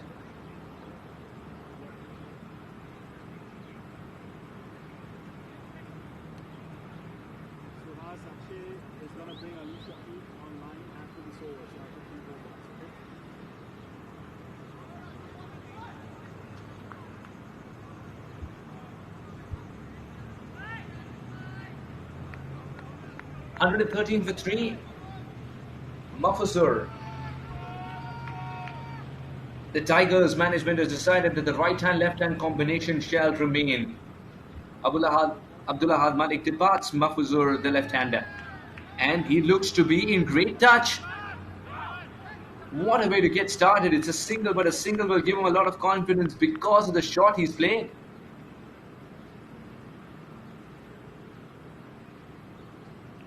This over has been an excellent one for Abul. 3 runs in the first 2 balls, and then a wicket, and a wicket of Abdul Malik, who was looking so dangerous.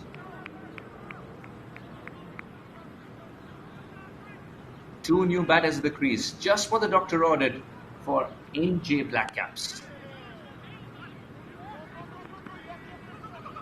Will he pick up the second run? He has called for the second. 2 new batters also means 2 fresh pair of legs.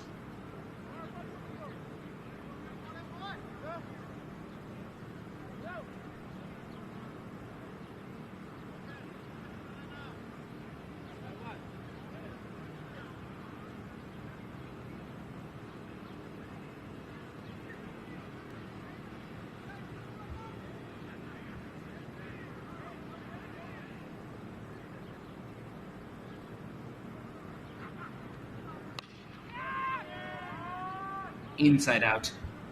It's always a great option, but the favorite areas are being plugged.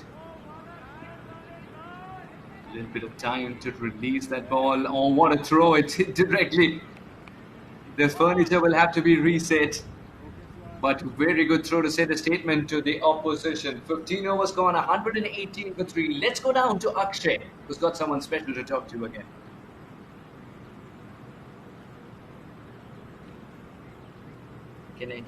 All right, folks, we've got Mr. Ali Shafiq here, a special guest coming all the way from Pakistan. I can't hear you. When you talking. Ali Shafiq, thanks for joining us. You also played in the Nirvana cricket team. You had a tough game yesterday in the semi-final. What are your thoughts on the tournament? Like I've been playing all over the state from last 2-3 years in this tournament. A lot of different things. They're covering the pitch so well. The conditions are so well prepared. The grass is cut. The ball is so good. So I think one of the best tournaments in the state right now. Wonderful. You had a tough game yesterday. I know it's always heartbreaking to lose those cliffhangers.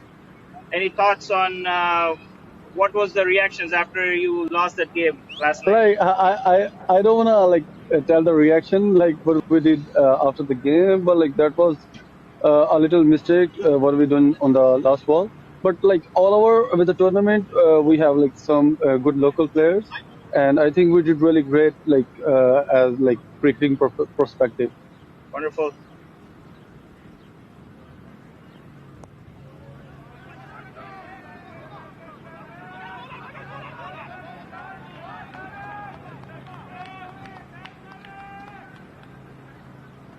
So I think in coming years it's gonna be one of the big thing in the states, and I wish especially the local guys very best of luck for that. Awesome. So great game going on over here. I know you're you find it exciting to come.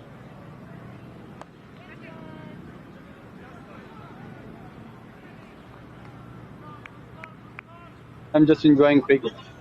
Wonderful. Again, thanks for joining us. We hope you will have a great time here in Michigan, and thanks for having a chat with us. Yeah, thank you.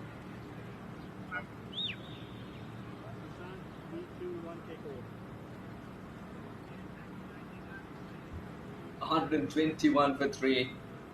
And Mr. Sheikh just sense that disappointment in that conversation as well. He knows that it could have been his team as well today playing this game, if not for that thriller going the opposition's way. Oh, the second run is on. Anthony cannot tame that wild throw. And 2 runs taken where only 1 should have been.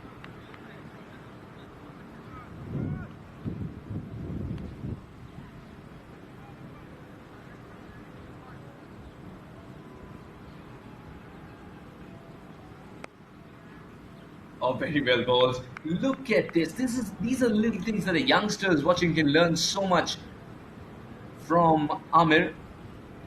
Watch the batter till the last moment. Try and decode what he's doing while you approach the popping crease. Such a shrewd customer.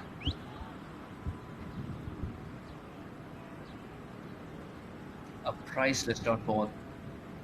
5 runs in the first 3. The Tigers looking to go big in the last 2 balls of this over. 1, 2, 3 for 3. That's even better from Amir. keeping it nice and wide, but still within the wide line, the guideline rather.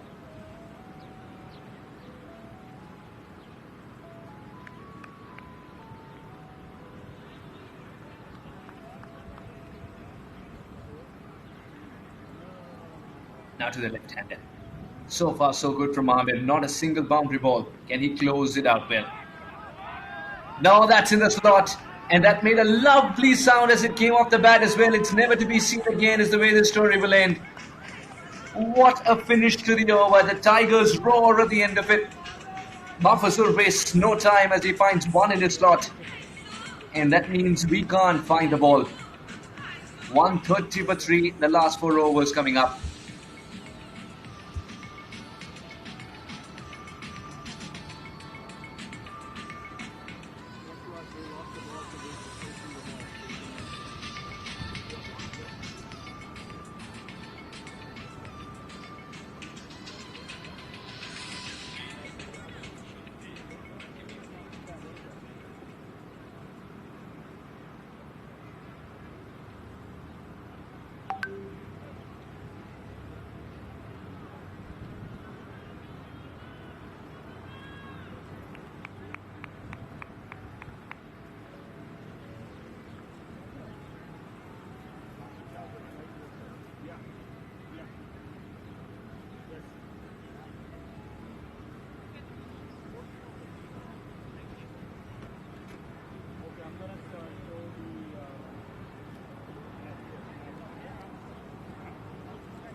.130 for 3.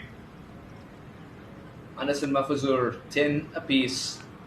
Mahfuzur the quicker to get there because of that sensational shot of the last ball of what was turning out to be a very good over for Amir.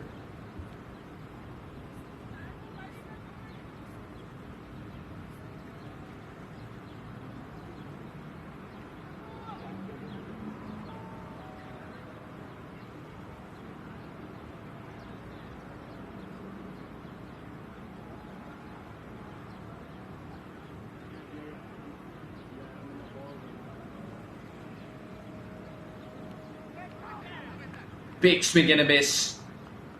Oh no, in fact there's some piece of bat on it. The finger has gone up. Just for a moment I thought it's missed everything. That's not the case. And what a good collect at the end by Anthony. Pavan, extra bit of pace, delivers the wicket, follows the batter, and the inside edge is disobeyed for Mahfuzur. Oh, what a good collect, and even before the keeper would go up, the finger had gone up. This is an important wicket because Mahfuzur was looking dangerous after that 6. The Tigers lose another 131 for 4. Mahfuzur departs for 10.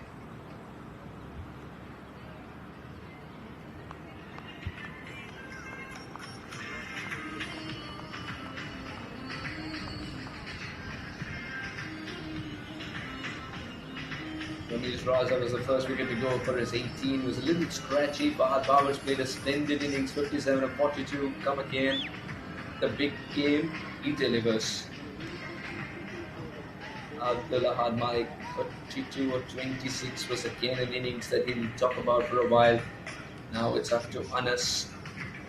After Mahfuzur's blitzkrieg of 10 of just 5 balls to take it forward. 5 ballers used so far. Amir Raj, Abul Hassan and Pawan Sohail have been amongst the wickets.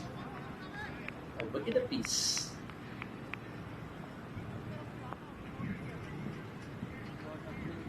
Elmore Hutchinson. Now, when there are 6 wickets in hand and Elmore Hutchinson walks out, it can mean only one thing, that officially the death bowling has started. Officially, the death overs have begun.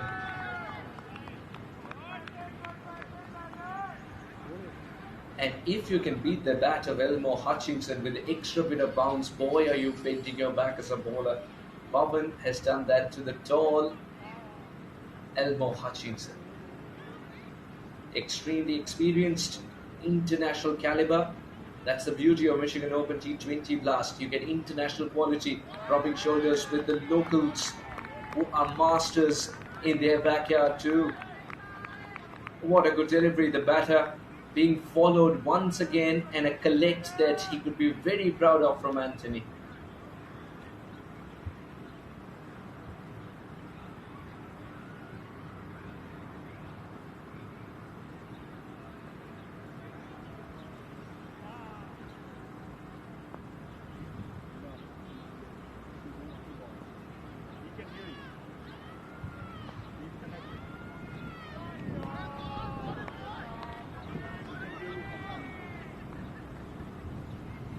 Yeah, he's got to re-ball this one.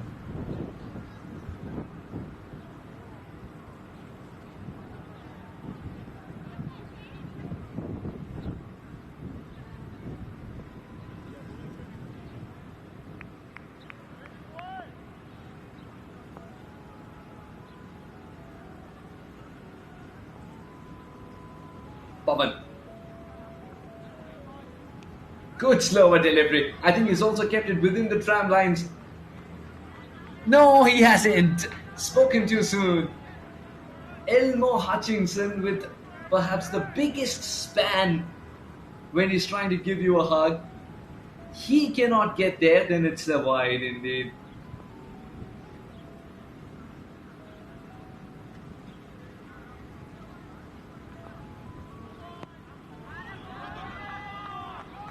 Wanted to appeal, realized it would be redundant as the umpire's arm has already gone sideways.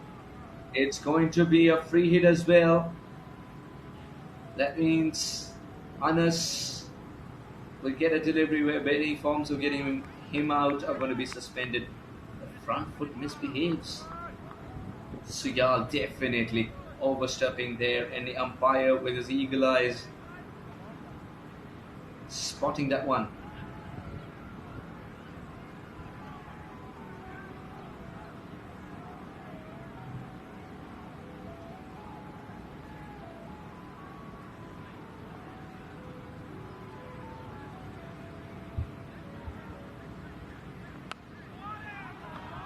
Oh, that's a good pickup shot, and it's traveling.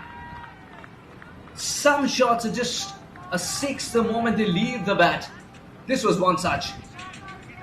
Anas turning the heat on.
We have another special guest, James Seymour, all the way from down under Australia, coming or from Melbourne. Welcome. How was your experience of playing in this tournament? Yeah, it was great to be part of the Michigan Open. It's a well-run tournament, and obviously credit to the organisers for getting this tournament up and running, and hopefully it'll be a close game today in the final. Awesome.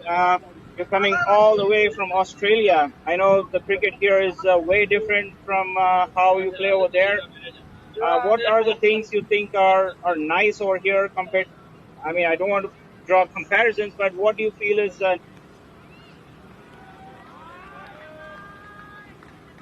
Melbourne at the moment, so to be able to come and play cricket in the US summer, I think is something that definitely will become more common for Australian players. I think to play in the US as the US cricket scene becomes bigger and grows more. There'll be definitely much more players coming to USA to play cricket during the Australian winter. awesome?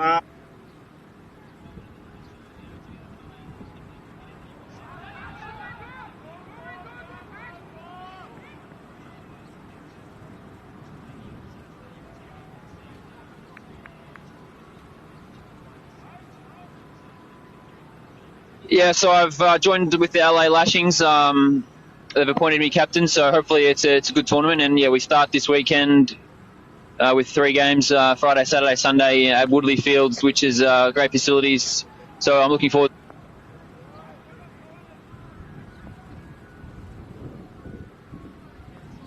The Diversity Cup, and he was the MVP for the tournament. So great talent. Any experiences from Michigan that you want to take over?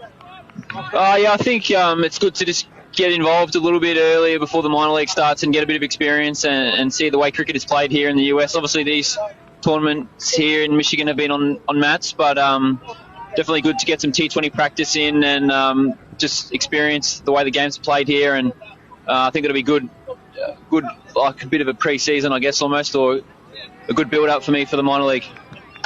A great game going on right now. The big final, Tigers against the Blackcaps. Tigers off to a good start, but pulling things. We've obviously got a good score here, so I definitely think in a big final like this, lots of pressure and good crowd here. There'll be a tough chase, I think, for the Blackcaps team. All right, wonderful.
So a bit of a confusion with the number of balls bowled.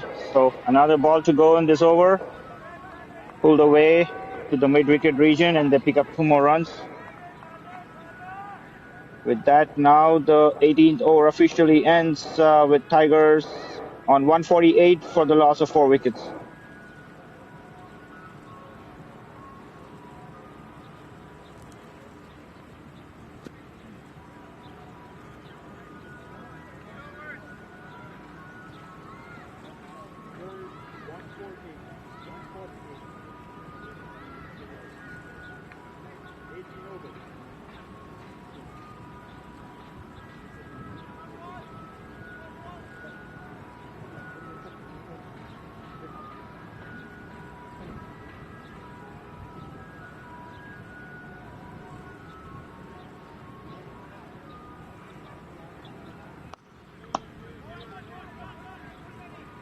Driven nicely down the ground. Pawan Suhail will bowl the 19th over. 23 for 1 for him into his 4th over. It's been a man to watch out for in the Blackcaps camp. Left arm pace bowler, bowling really fast all through this tournament. No ball called by the umpire. Getting that extra effort into his delivery stride. Bowling no balls is a crime these days. Be followed by a free hit.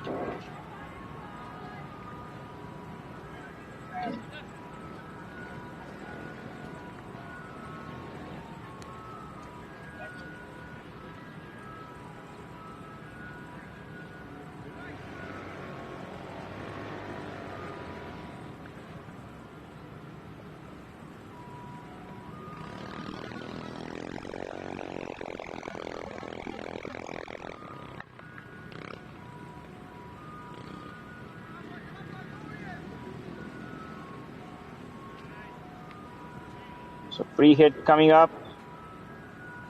Where is the batsman trying to go? Bowled well, low full toss. Batsman tried to shuffle. It will most certainly take 2 more runs. That also brings up the 150 for Tigers. They did have an amazing start. Fahad Babar going great guns, picking up from where he left off in that semi-final game. Another half century for him, and they were all set to get a huge total, but the Blackcaps pulling things back slightly. Still will have an uphill task. With 2 more overs to go, I would say Tigers are definitely on course to get about 170, 175 runs. And it'll be a huge chase for the Blackcaps. A slower ball, this is a chance. Falls well short. The fielder at long off does well there. Raj only allows a single in the process. Pawan Suhail, he's bowling around the wicket, those left arm slingers right into the batsman's feet. He's bowling those Yorkers right on target all through the tournament. And that was one of them. This is a big call. A Yorker was on target, and that seemed like it was plumb in front. Just commented on it. That weird angle coming around the wicket is always tough for the batsman. He was right on target on that occasion, and he picks his man.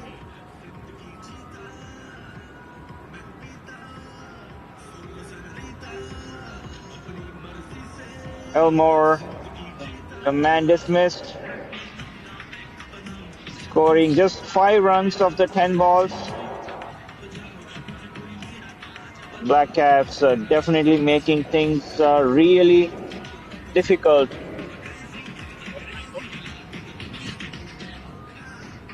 See on the replay, dead in front, Elmore probably crashing onto his middle and leg stump. That was plumb in front.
Out.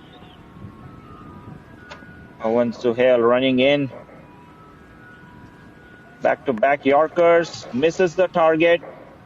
Turns into a low full toss. Fielder does well on the boundary. Sliding effort at deep covers to keep it down to 2 runs. Another attempted Yorker, but it turned out as a full toss, a low full toss. Ali Samad is the new batsman, getting off the mark. He can hit those big hits, this man. Definitely capable of clearing the fence, and he does that. No fielders moving at that after that shot. It was a little shorter, and a flat 6 cut away all over the fence in the point region. Wonderful timing on display. Just his second ball that he's facing, but the timing was on target, and it'll take the ball past the fence. 162.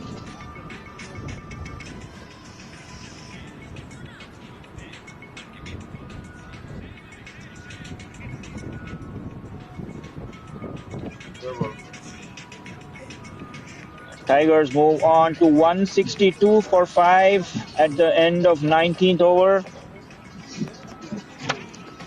Anas is all set at the crease, 23 of 15, and Ali Samad just showed us what he's capable of. So they would be targeting those huge 6s in the last over. But Derwell Green, he's been the specialist in those death overs. He bowls at a really good pace, and he can nail those Yorkers. So good battle coming up.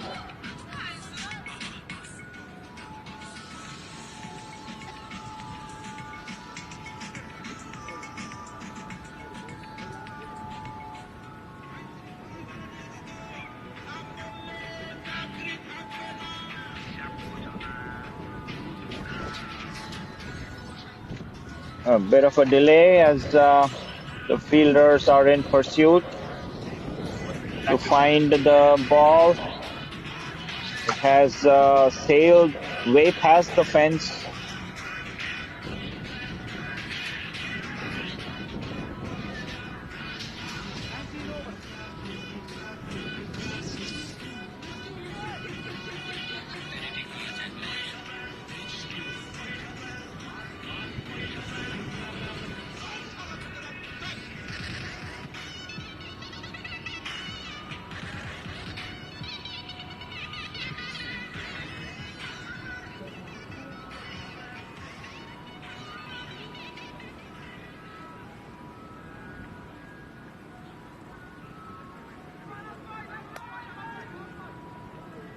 So we resume the play.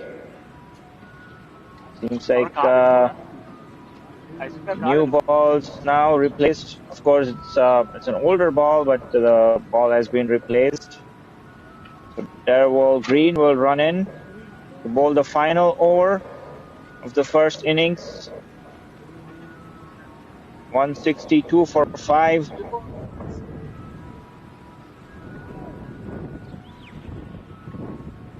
They have put up a good show, the Tigers.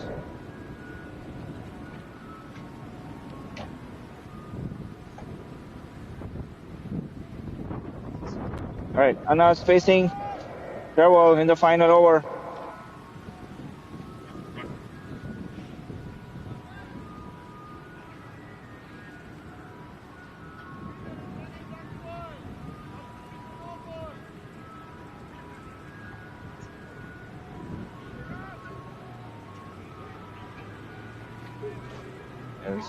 Bit of a start and stop. The fielder at square leg was moving while the bowler was trying to deliver, and now he's moved to the mid-wicket region, and he still kept moving. So the batsman, rightfully so moving away from his stance. All said and done now. Goes down the track. It goes past the fielder at third man. There's no one in that region, so it'll be 4 runs for Anas. A full delivery wide. He did not have the fielder set for such a ball.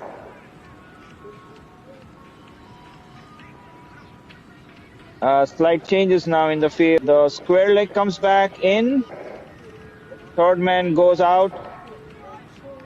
So there's a deep third man, deep covers, long on, long off, and mid wicket in play with point covers, square leg and mid wicket in the circle. Suggests it's going to be full and straight, which is what Derwal does. Firmly struck down the ground. Raj does wonderfully pick up and throw. That will result in 1 run.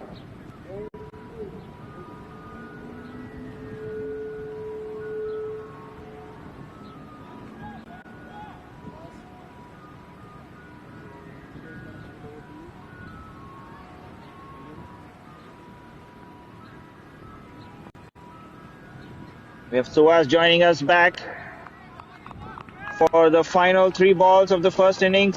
Suhas, stage is all yours.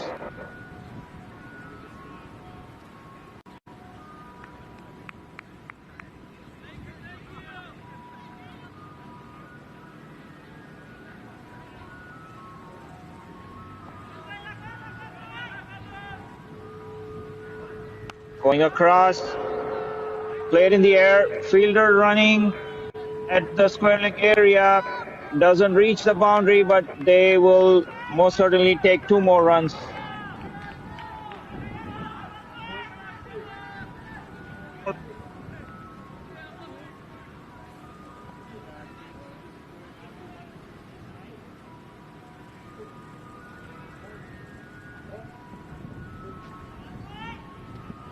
Two more balls coming up in the Tigers innings. A good bouncer. That calls wide by the leg umpire. We'll have to see the slow motion replay if the ball has gone past the batsman's head. Have the replay coming up, and it has definitely gone past the batsman's head. So right call from the leg umpire. A very well experienced umpiring group here for the Michigan Open. A slower ball, this is going. It's a huge hit, and it will comfortably go past the fence. It was a variation from Green. A bump ball, a slower ball, well picked up by Ali. He deposits that in the cow corner region for another 6.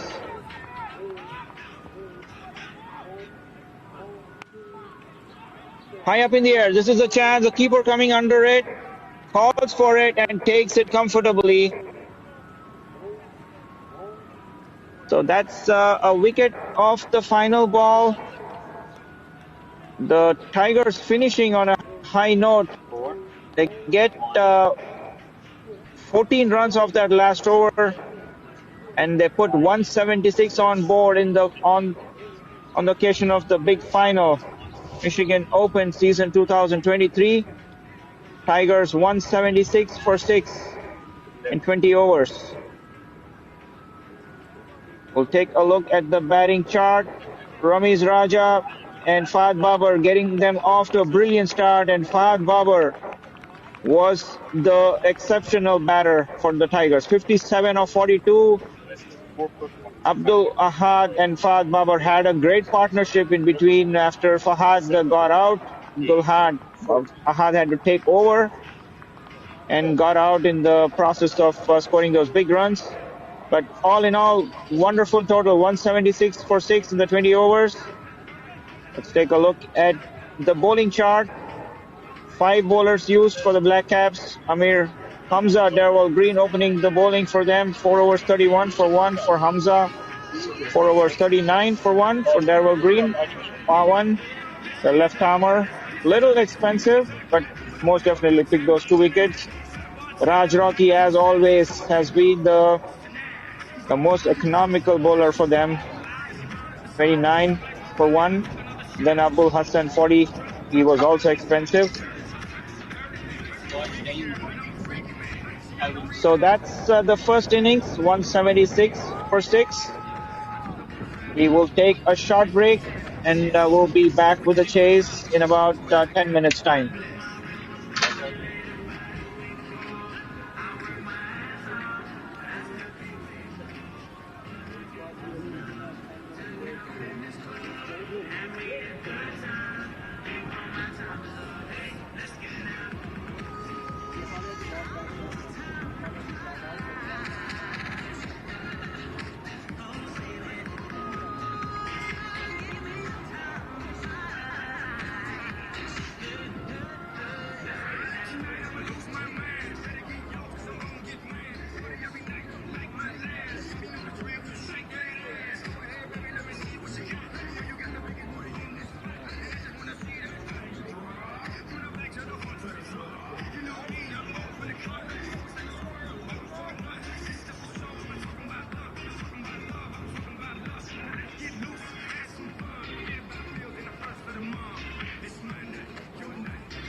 What an exciting contest this has turned out to be till now.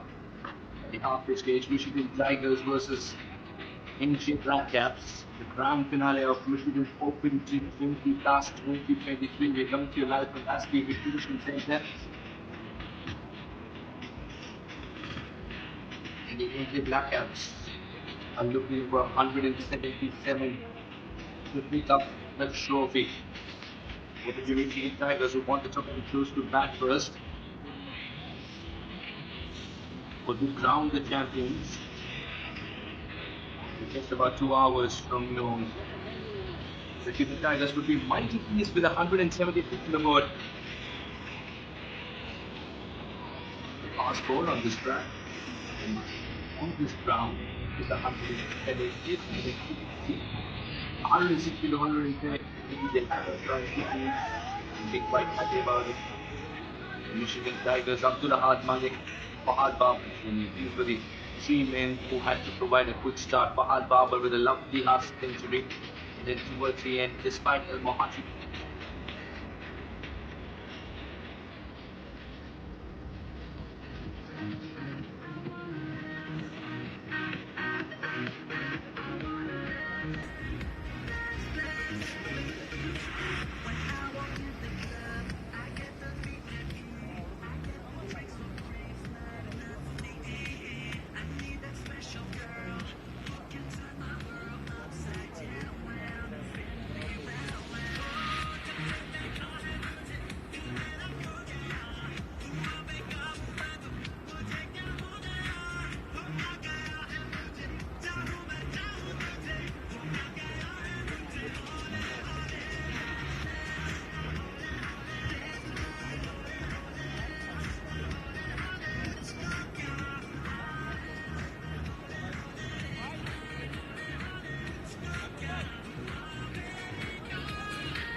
All right, welcome back. New Jersey Blackcaps in pursuit of 177. Ritwik and Ali are their openers. Ritwik has been in hot form all through this tournament. The youngster has been scoring a lot of runs in the top order. The semi-final too, he was the man of the match. So it's crucial for the New Jersey team if he gets them off to a great start in the power play. Sadaf will open the bowling for the Tigers. Tall left arm quick, bowling over the wicket.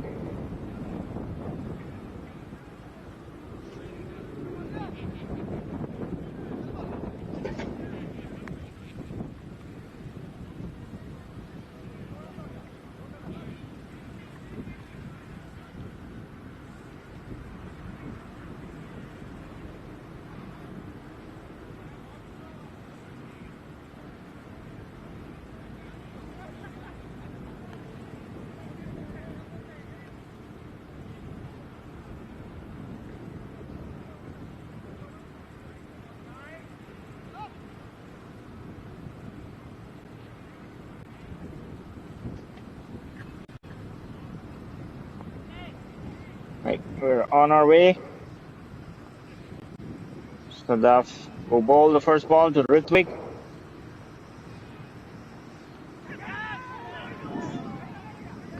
Down the leg side was a big appeal. Direct hit from the fielder at fine leg. Not signal wide, so it must have brushed something on the way to the keeper. There was a definite excitement. We'll have to see if it took a missed chance. Definitely an awkward ball to face first up, right in the ribs.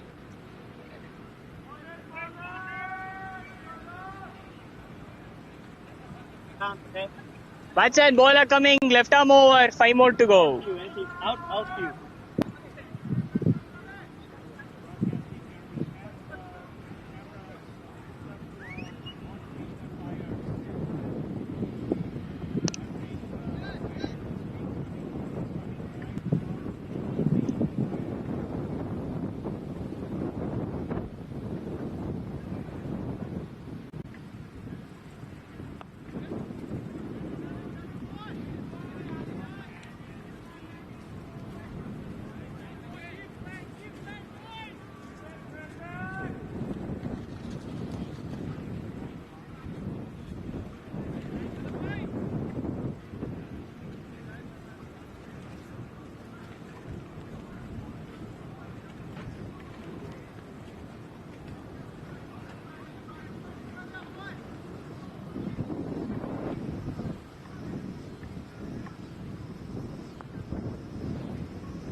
That was inside edge onto the pads. Ritwik facing onto his thigh pad this time. Signaled runs, so there must have been an edge onto the thigh pad. A definite plan to bowl at hard length, back of length. Tall, fast bowler Sadaf hitting the length, and he's getting a fair bounce from the track as well. So a fairly decent start for the Tigers. That hard length again.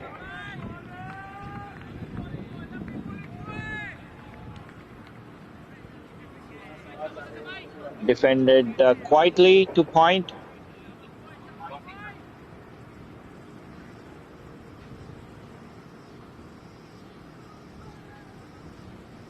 They're giving a lot of respect, seems like. He's been bowling well throughout the tournament, Sadaf, and they certainly want to watch him.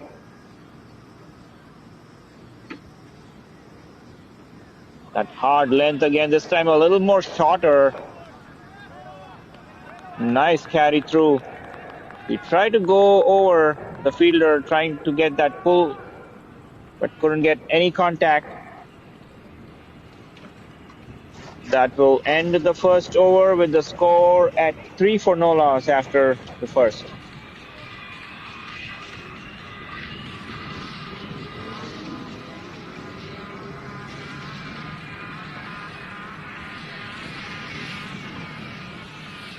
Subdued start here. Pretty watchful start. Tentative early on as he batted would be, and Sadaf is able to debate that inside edge onto the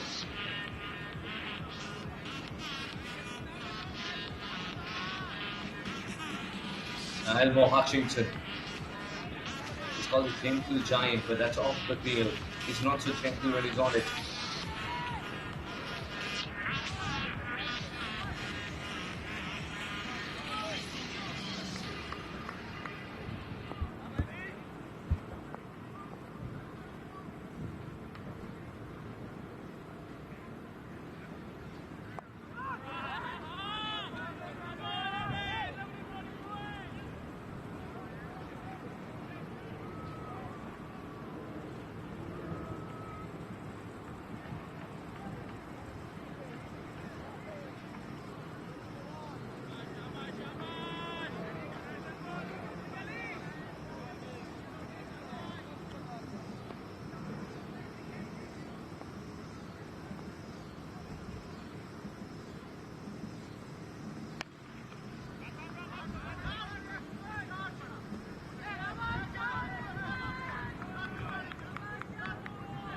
Shot of length delivery that is delivered across the boundary. A huge six for Ritwik.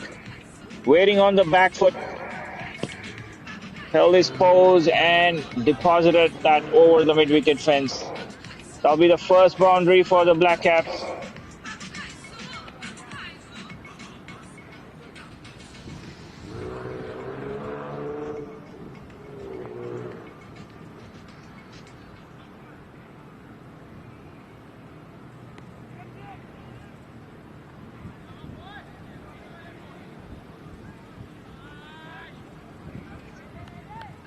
Another short ball. Will be off the thigh pad. It's a definite plan to bowl short or shortish. A little short of good length, I would say. But go on.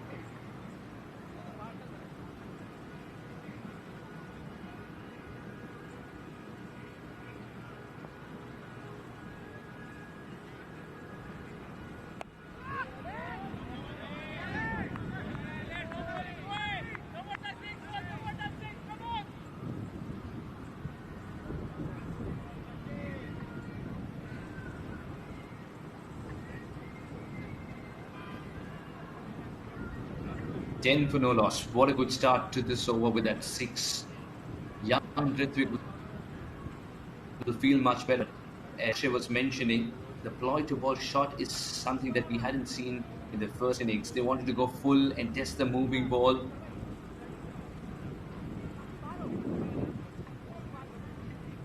Here it's a different tactic. But would that be effective?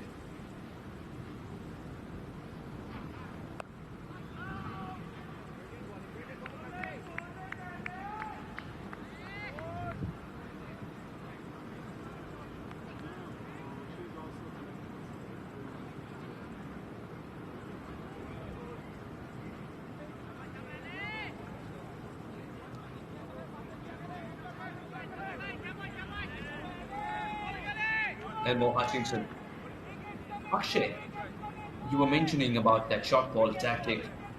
Is it something that's more suited to Elmo Hutchinson because he can generate that extra bit of bounce? Yeah, he's a tall, fast bowler. He gets a lot of bounce. This one, as we can see, was bowled on a good length and still almost reached the thighs of the batsman. So he can extract a lot of bounce, this guy. But yeah, most definitely, it seems to be the plan, bowling that hard length, back of length. And it seems to work because he's getting closer and closer to producing a wicket. 2 overs gone, 10 without a wicket.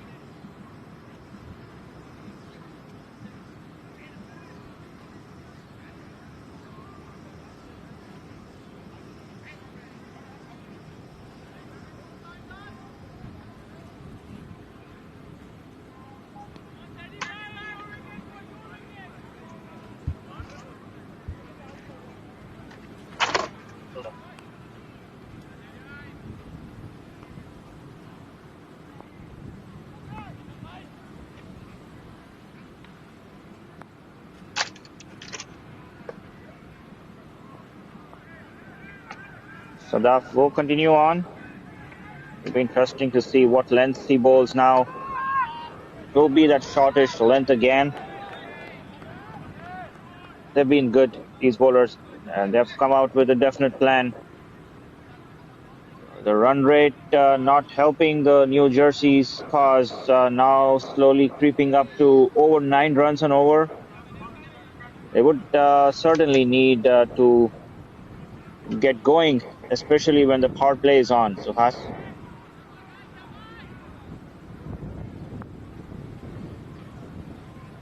Indeed. And you talked about that length once again. I think that seems to be the plan. And with the angle, he'll try and induce that false shot and take Ritwik back to the hut. The required rate is not going to help, and it's one of the perils of chasing, isn't it? But there's also a benefit in chasing. One that you've already seen how the surface is behaving. Two, you know exactly how much to get, so you can time your attack accordingly. There is no swing here, Akshay. I think the syllabus that's dealt to New Jersey Blackcaps is very different. No swing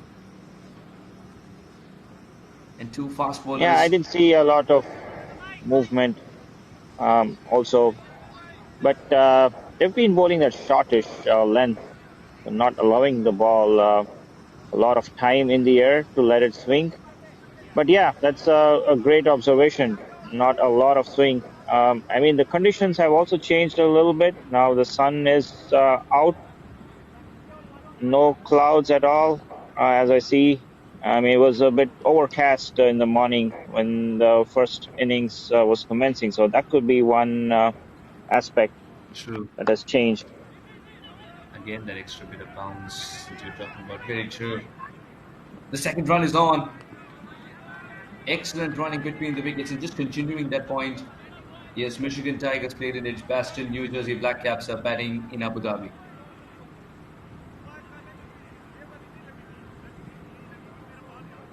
Sadaf is suggesting that he doesn't want that mid-wicket region to be a run-scoring opportunity anymore. Try and bring the fielder closer. Try and cut that single. Yeah, they're all the way on the 30-yard circle at the moment. There's always an opportunity playing with soft hands to steal that quick single.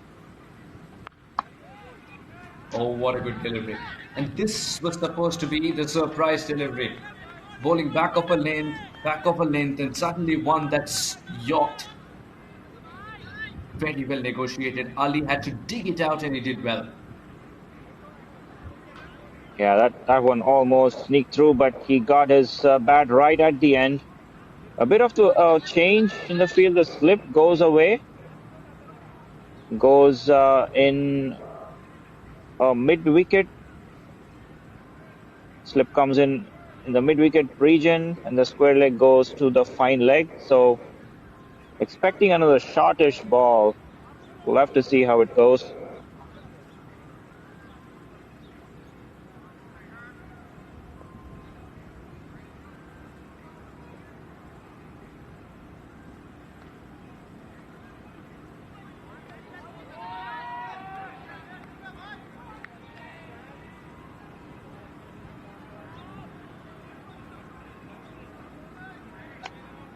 Yeah, they've been brilliant, these bowlers.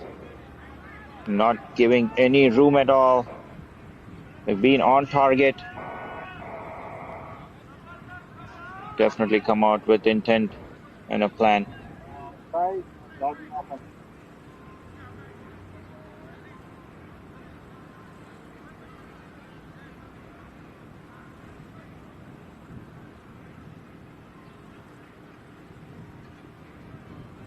Way short, and this goes way over the batsman's head. An easy call for the leg umpire. That will also be the first bounce for the over.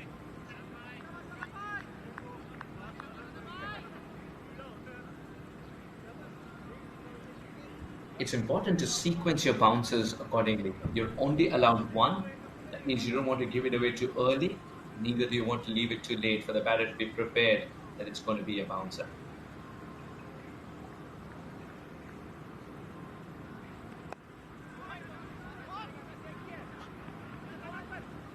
Very well negotiated. Just turning it off his hips, picking up a single retaining strike. 3 overs gone. A tidy start for the NJ Blackcaps. The grand finale, 15 without a wicket.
Elmore will continue on. A bit fuller this time around.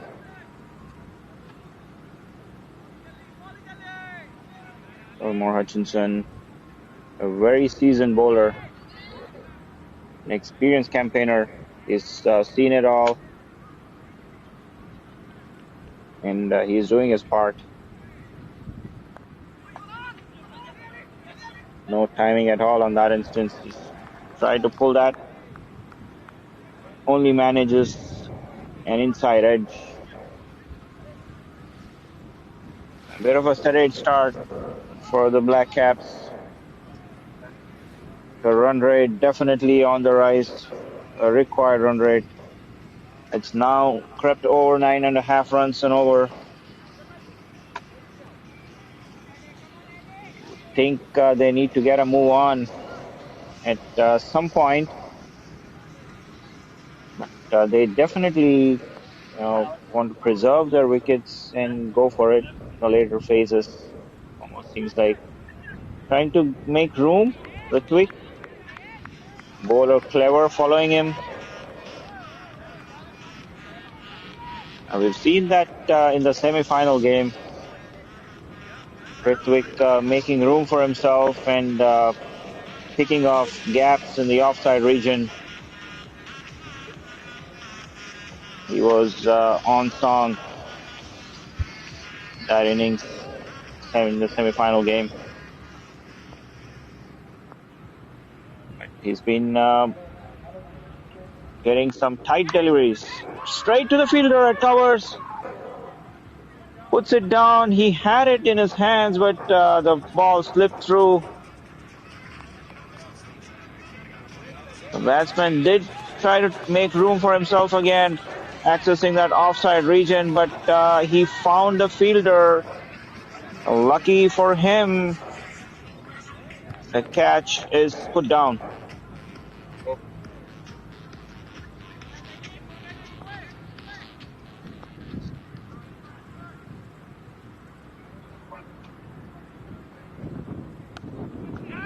Flicked away, beautiful shot that, but it's going straight to the fielder, and he takes it right on the square leg fence.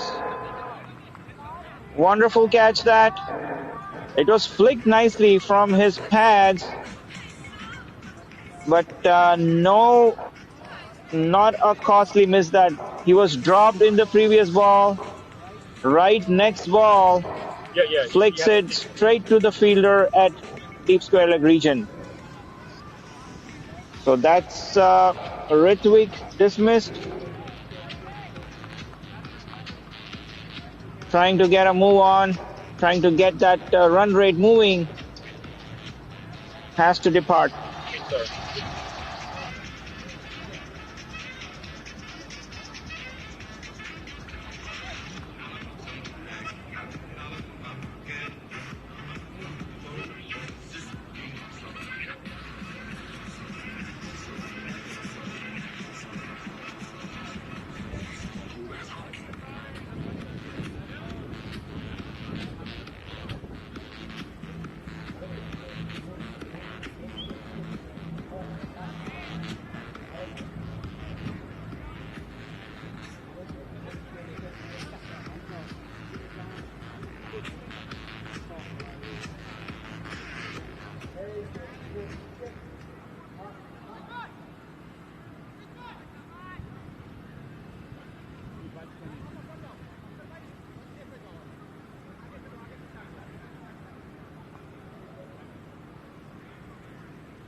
Amir Hamza is a new man.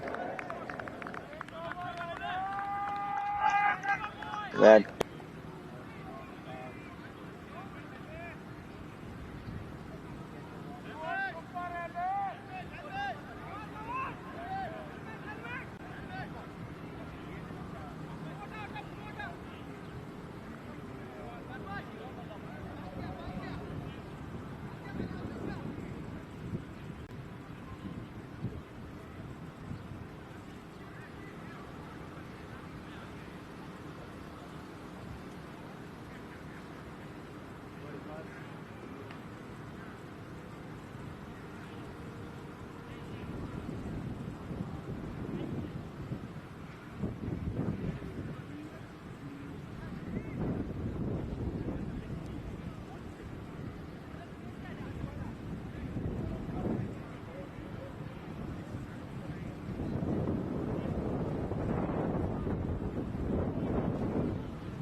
2 crucial wickets. Officer tried to do his best with a bat in hand. It's gone for 11 in this over already. Not according to plan, as far as Mahfuz is concerned. Last delivery needs to be in the right region. Otherwise, Leroy will not waste any time.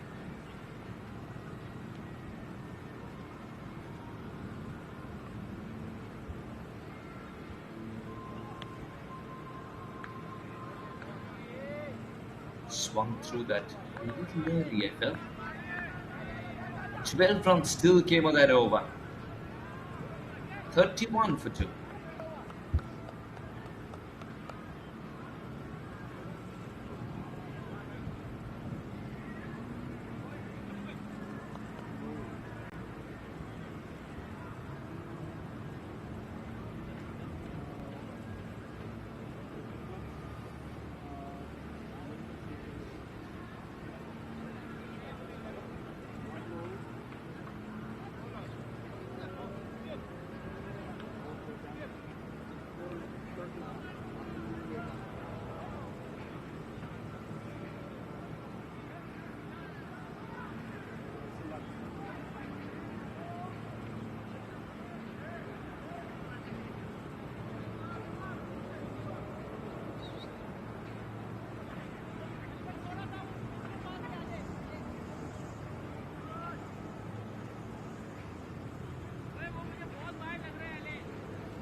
What a good delivery.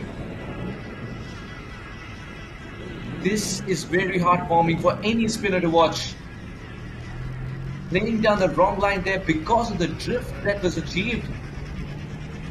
Bowls a 3-run over, then comes back to bowl this beauty first ball. Lug had no clue which line to pick. He went for the initial line only to lose the off stump. Now he'll calculate. Now with his hand he'll calculate. Yes, it's the drift, Lug. Marvelous delivery indeed. Najam picks up the wicket of a hardcore, hard-hitting batter. 31 for 3. The Blackcaps are struggling with all their experience of having played games of the highest caliber when it comes to franchise cricket in the East Coast. Now as they spread their wings, find themselves in Michigan, they were within touching distance of the cup with the way they started off with the ball in hand. Then Michigan Tigers ensure that they don't lose a wicket even if there are oohs and ahs with genuine box, and not just that, the cloud cover also ensuring there's a little more swing. The Michigan Tigers put together a lovely partnership, an opening partnership. After Ramesh Raza Jr. went, Fahad Babar and Abdul Ahad Malik steadied the ship. All in all, they got 176. Just in case you're joining us right now, giving you a little recap now. NJB 31 for 3. Slip in place, the right move.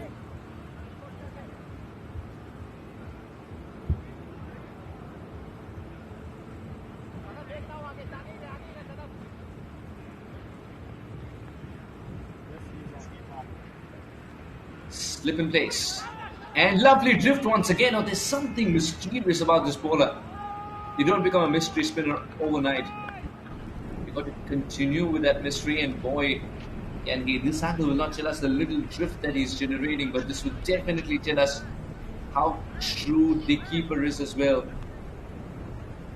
As he knows almost that the batter is going to play down the wrong line. So it's prepared. Oh, wait a minute. Wait a minute. I think they haven't gone up in appeal. This angle reveals that there was a little moment, a brief moment when the trailing leg was up in the air.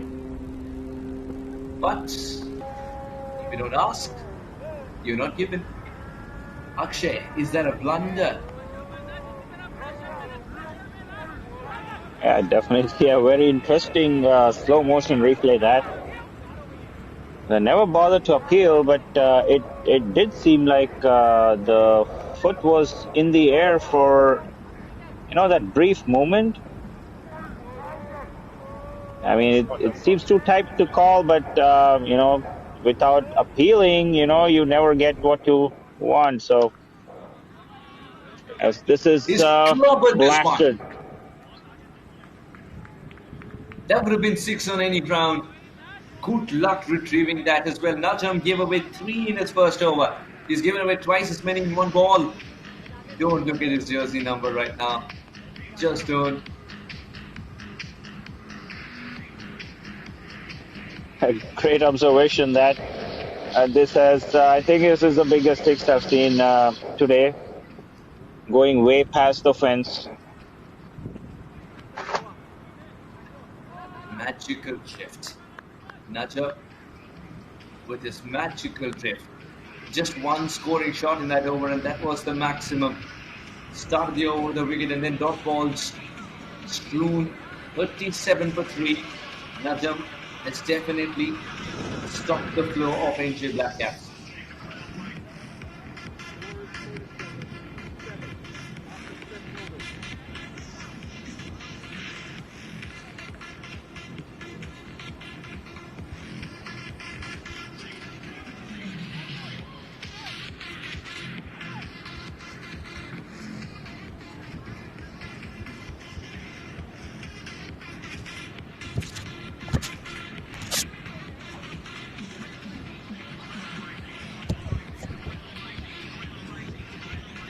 Ritwik Behra was the wicket lost first half, 8 of 11 for him. Scored a terrific half century, he was in great touch. It was important for the Michigan Tigers to pick him up first half. Sadaf Hussain, Elmo Hutchinson, Nazam Iqbal, Yusuf Rahman, Elmo Hutchinson and Nazam Iqbal amongst the wickets. Nazam Iqbal, his 2 overs are going to be crucial. Hutchinson will save himself towards the end. Who's going to be bowling in the middle overs to tighten the moves a little more? That's what Michigan Tigers would be thinking. That's what Ghulam, the captain, would be thinking.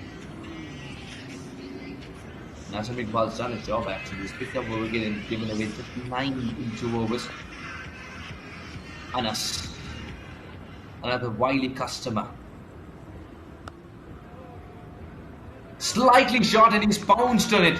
No stopping that. Akshay, there are very few sounds that a cricket bat can make which are more sweet than this one.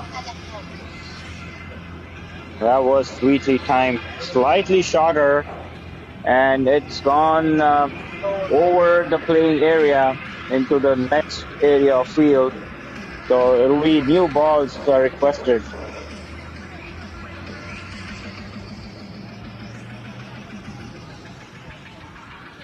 Be prepared to lose a lot of balls today.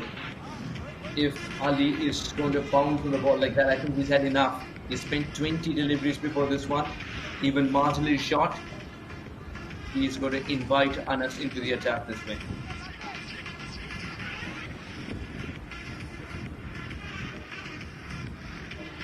The captain's not happy about that. It was not too short, that one. It was turning into him as well, so went with the turn. But he did pick that length up really quickly.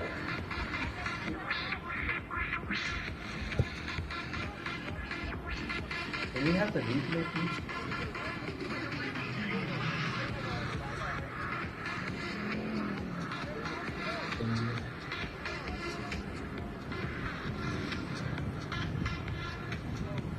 Okay, so can we have the replay of the show?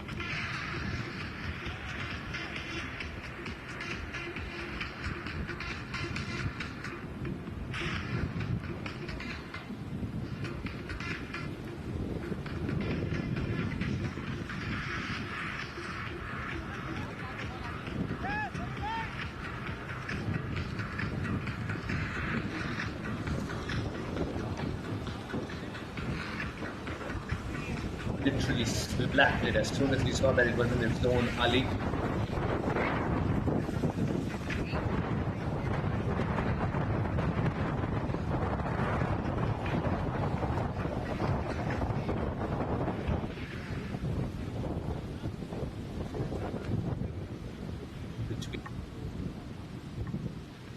The umpire insisted to take another ball because that one was lost and but was rejected by the fielding team for that ball didn't resemble its cousin. Ali is hit into the bushes.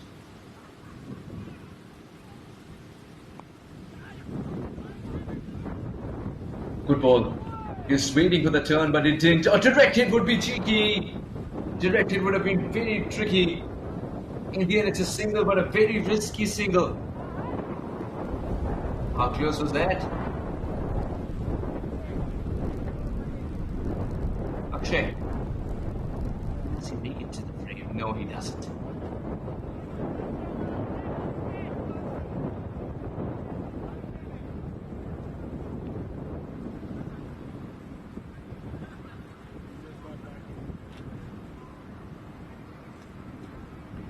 Takir, one scoring shot, and that was the maximum. He's gone for it again, this time straight down the ground. Should have been taken at this level, it should have been taken.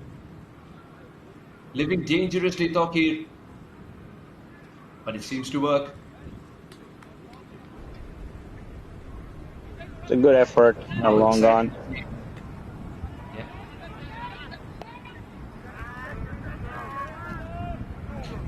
Akshay, do you think this should have been taken or no? As you mentioned, living dangerously. This one is huge. Right in the slot. It goes at least 20 yards past the fence. He does it better than his previous six. We call that it was probably the biggest six to this is better. This has gone farther and a clean hit. What a shot is fancied the spinners today. Takir is not dealing in any other forms of scoring runs. He wants the boundaries. What happened there? Extra bit of bounce from Anas. Anas has got the one that scoots past you as a batter and the one that turns in. Interesting to see if he's got the rocket. Oh, that's a poor delivery. It was asking to be hit. The fielder in the deep has somehow tamed it, but Takir would be kicking himself. He thought he's written 4 on it. 8 overs gone, 55 for 3. NJ Blackcaps have lost. A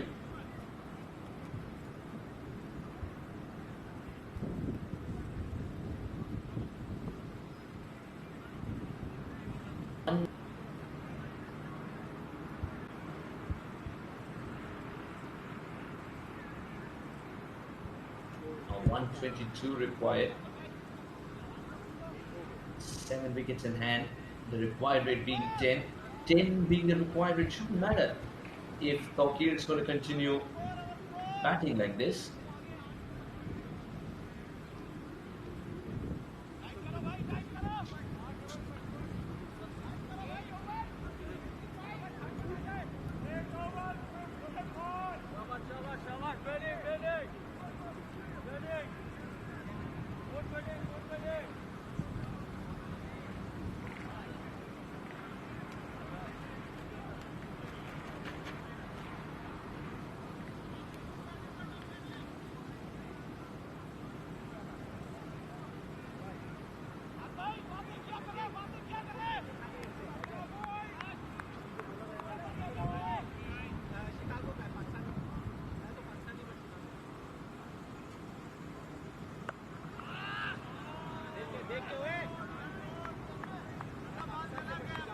Launched into that shot a little early. Intention was right, execution was wrong. And Akshay, one thing that Takir has done really well is move outside the off stump very quickly. And he moves a little late as well, so that leaves less time to adjust. Oh, yes, delivery. How does he do this? Nothing. Just a little bit of drift, not extravagant drift. Just a little bit to make the batter play down the wrong line, kiss the outside edge, and the keeper will do the rest.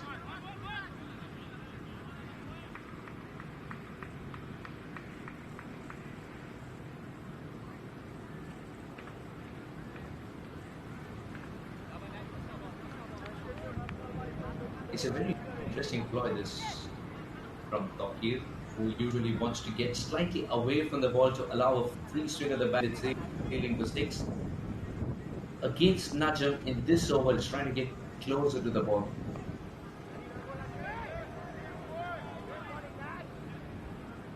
Just one run of the first three.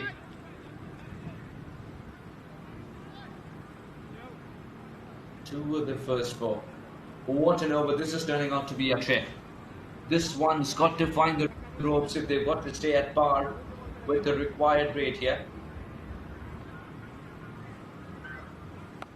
And these dot balls keep piling up. This is pulled away nicely. The leg side finds a fielder, though. It'll only be a single. They still need to get that one boundary away in this over. It's been a great over so far.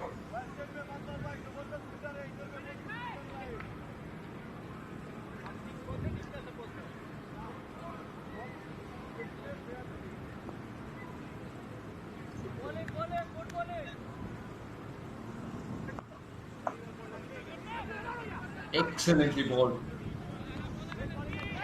Beat the right here and left here just so well. Najam, what an over under circumstances. Just 4 runs from it. 9 overs gone, 59 for 3.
Oh, that's the gap.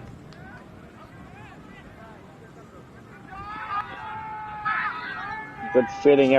Pretty disturbing. They don't strike Good point. This perfect attempt from Mohammad Ilyasani. The stump had to be uprooted.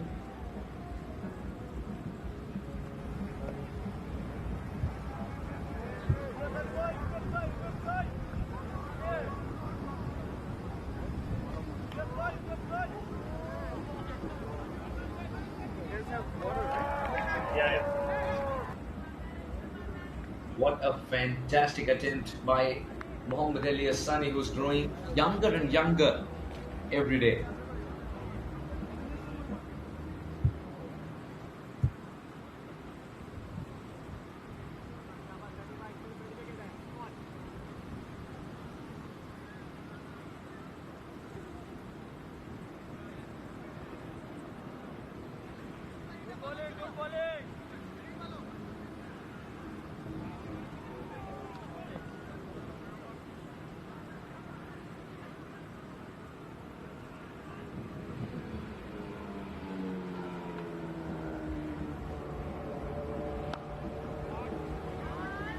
Got close to this one and was very far.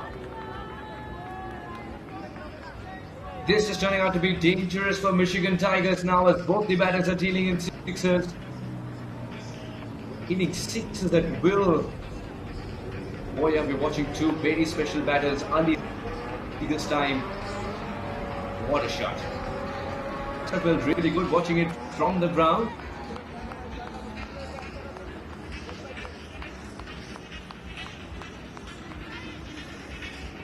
What do you think about this shot, Akhtar?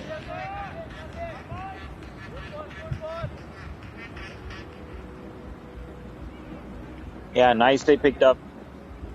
Got close to the ball and went through with the shot. Amazing hit that. Clever batting. Follows it up with a single down the ground. Run rate has crept up. It's now over 10 runs per over, but they are keeping check at the moment, these two batsmen. Both seem well set at the crease. They're stitching together a nice partnership.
He's fancied the leg side more.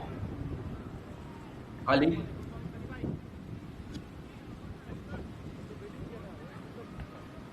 Over the Sunny knows that he's gone for runs in this over. 10 runs is the required rate, 10.3 to be precise. At the start of this over, now it's in this over 10 achieved.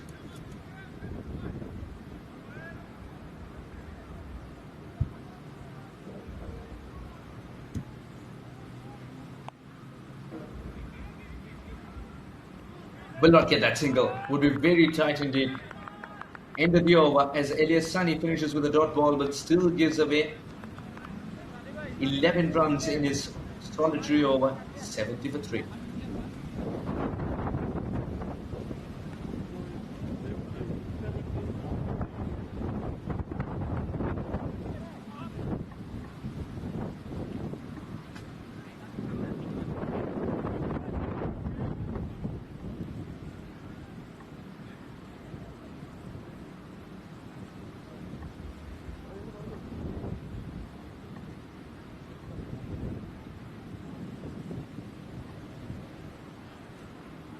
The India Blackcaps with Big Behra was the first, and they lost for just 8. The player of the match from the previous game, Ali Nasir's 37 of 28 is coming of great use with Tokir Khan. Took a bit of time to get going, started off with a 6 and now finds himself 20 of 15. It'll be hard to say who's playing second fiddle because both of them are dealing in sixers. Elmo Hutchinson and Nasib Iqbal, the 2 wicket takers. Plethora of options for Michigan Tigers. 6 of them used so far, 2 of them amongst the wickets. Mohammad Ali Sunny has got to get his act together because 11 runs of his first over from a senior stalwart like Elias Sunny. The team definitely needs more. They need more wickets. They need more shrewdness from him. They need more opportunities to trouble the batter. Did get hold of this one. This should be taken. This should be catching practice, and that's what it is. Ali Nasser's 37 has come to an end, and the wicket is fallen at the right time. Najam has found a way to send Ali Nasser back into the hut, and by doing so, has done great service indeed to his side. Michigan Tigers will now start to believe.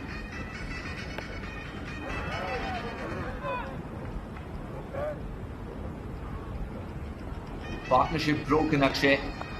How crucial is this wicket at this juncture? Yeah, they were getting along really well. They were keeping the run rate in check as well, especially the left-hander. Some of those big hits was clearing the field with ease. So will definitely bring the rate down for sure. We'll have to see what the new batsman, how he approaches his innings.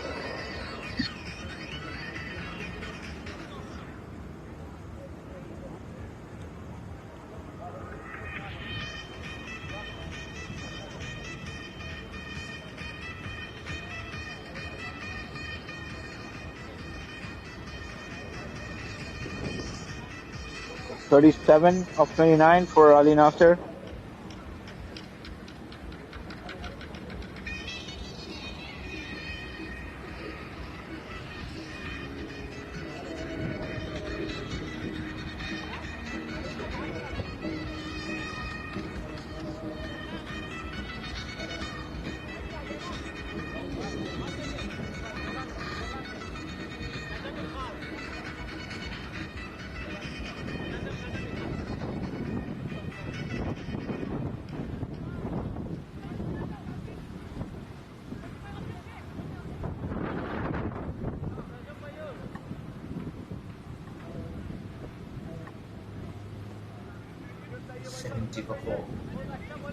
Najam's picked up a very important wicket. He's broken the partnership. He's got his team back in the game.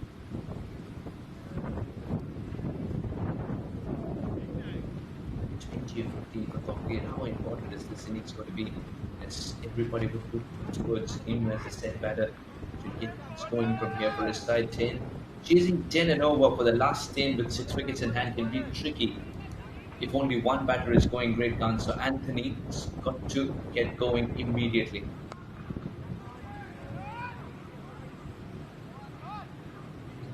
Off the mark.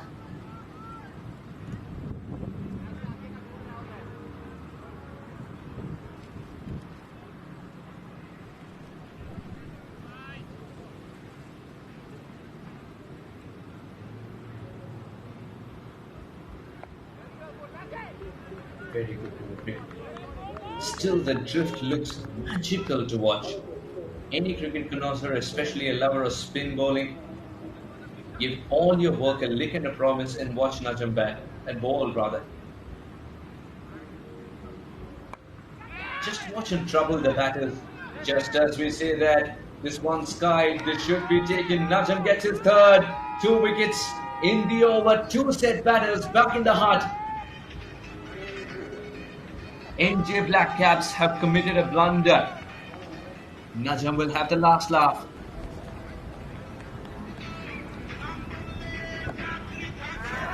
Once again, it's the grip and didn't make good enough contact. Knew it immediately that he was in trouble.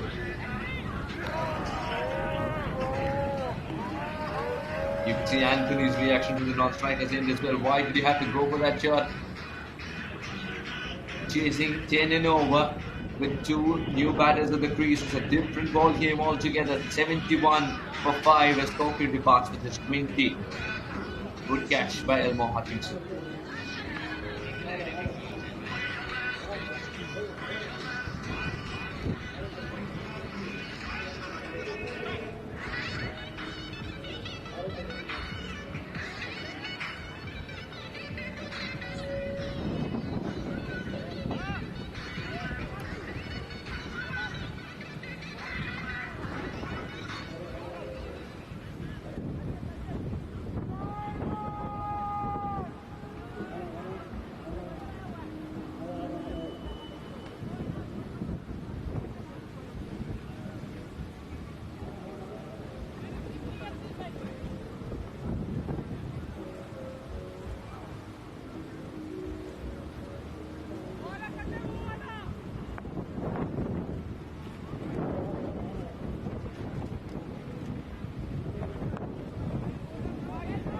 Very good delivery.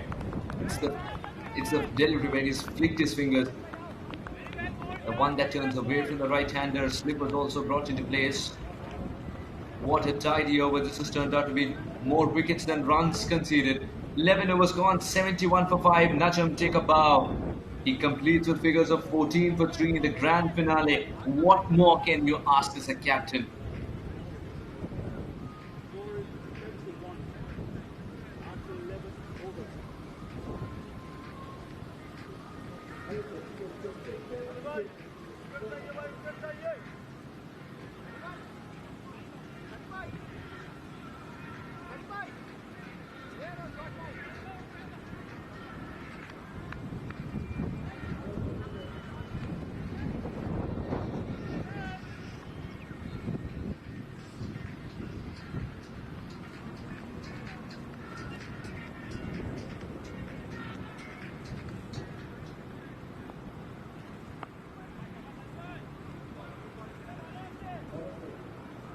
Elliot Sunny dropping it in the right area. So far, so good.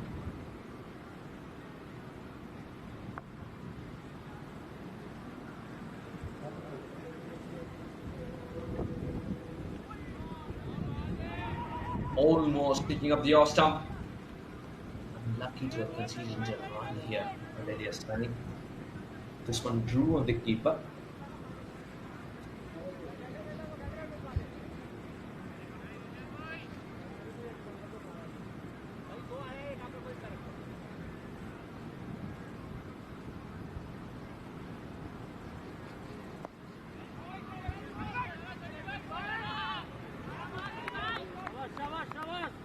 Waiting for the ball to arrive there. Anthony not trying to attack the ball. I think that approach will change now for the last 2 balls because just 2 runs have been achieved in this over.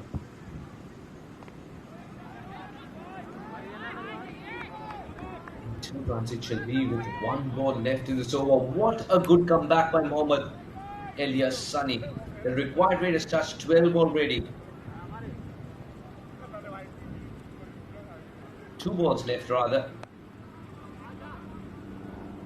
And Anthony is sitting deep inside the crease to tuck it away for a single. It's not going to pinch the Michigan Tigers.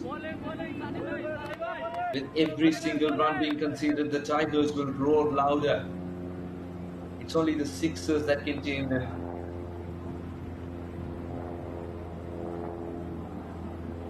Captain Gaurav.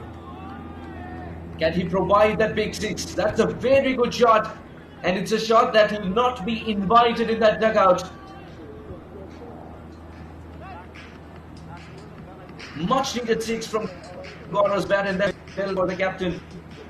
12 overs gone, 80 for 5. Such a good over it was up until this point. Mohammad Elias Sunny concedes a 6 of the last ball. That was huge. 80 for 5.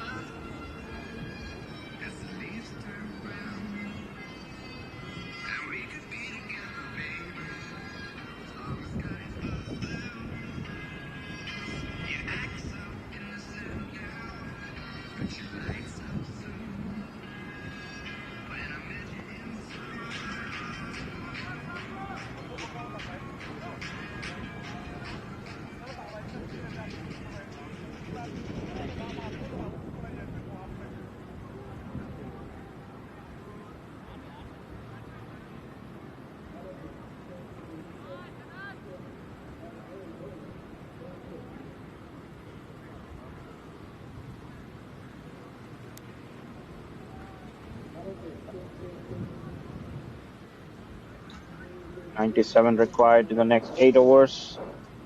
The run rate just over 12 runs an over.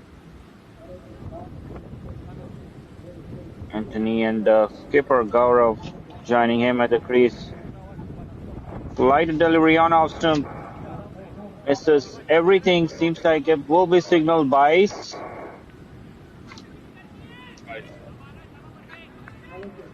Anthony gets off the mark with that. They would need a 6, seems like, or a boundary every over from here on. Keep up with that run rate. Gaurav, the skipper, coming in and scoring a 6 already. So there's definitely skill to hit the long 6s. The Blackcaps have been bowling well. This is a huge hit. It's coming towards us.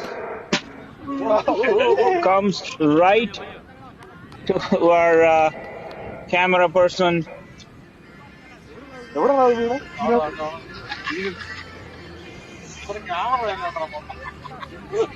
had to take cover, but it was a fierce hit from Anthony. Another firmly struck shot, but this will go straight to the fielder at covers, at deep covers.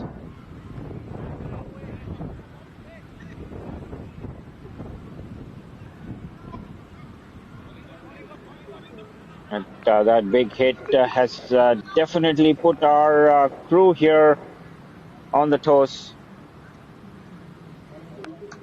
Another big hit. This will also go past the fence in a different direction, rather. Mid-wicket region.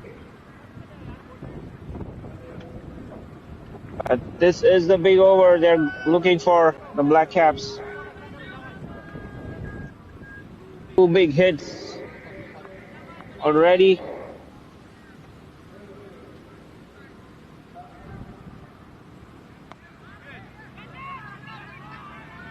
Another hit.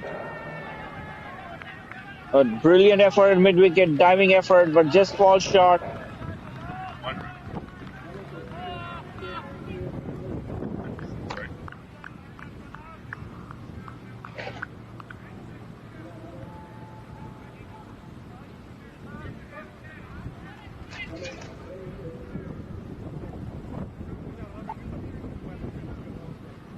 Score is 96. 13 overs. So that ends the 13th over. 13. 1. The New Jersey Blackcaps at 96. Needing 81 of 7. Run rate dipping after the end of the over. It was over 12 and now it's come down to 11 and a half.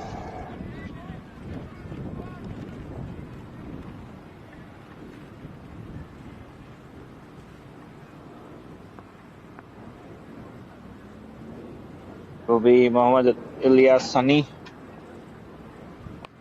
who has been brilliant. This is a chance. It's going to the fielder, long gone, and it will be taken. A flat hit. The skipper was looking for the big hits. He came out with the intent. He did get 2 6s away, but eventually will find the fielder at long gone. He takes the long walk back.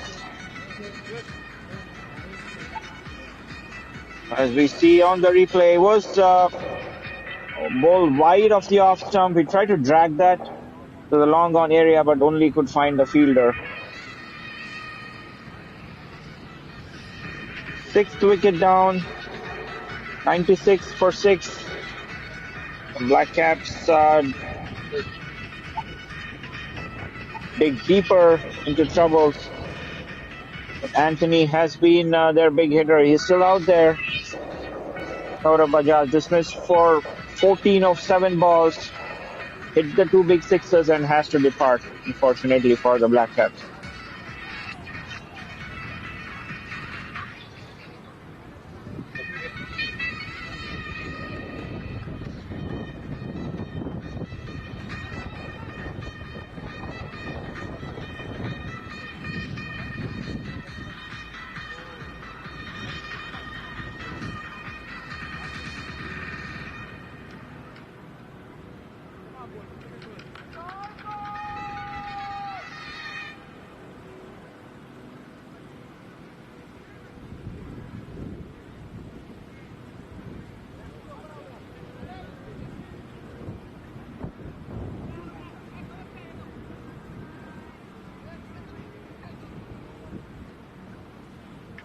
Abdul Hassan or Abu Hassan is the new batsman in.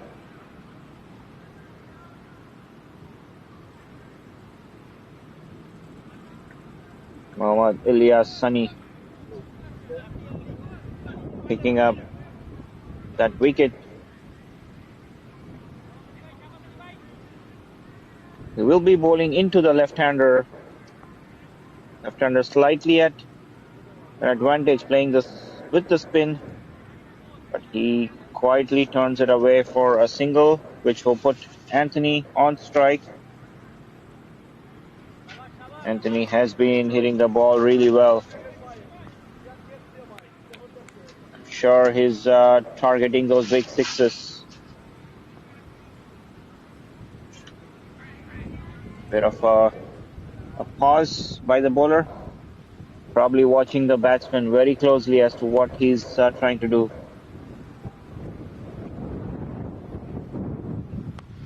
This is a chance.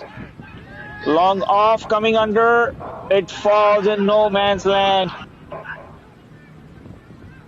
Lucky in the end for the batsman.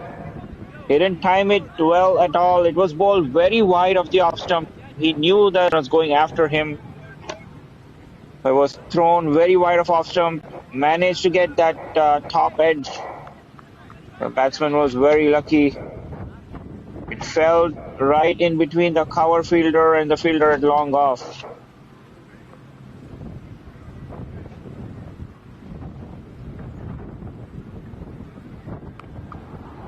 A bit shorter this time. Cut away.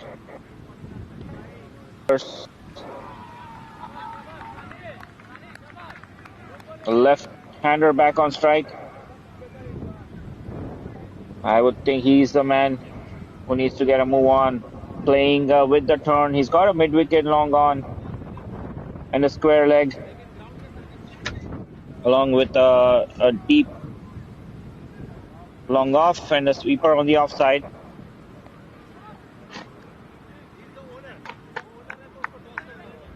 Just content to watch him. Only facing his second ball.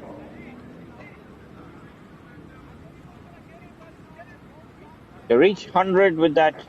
The New Jersey Blackcaps needing 77 more runs in 38 balls. As this one is bowled really well. Tight lines and lengths. That ends Ilyas Sunny's third over. And the 14th over for the New Jersey Blackcaps. 100 for 6 after 14. Needing 77 and 6 more overs.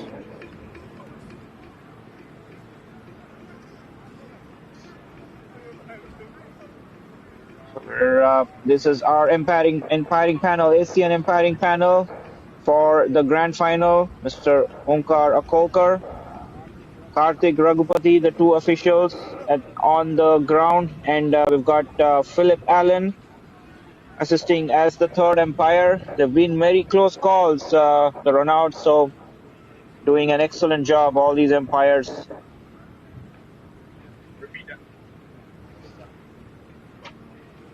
Okay, thank you. Bye.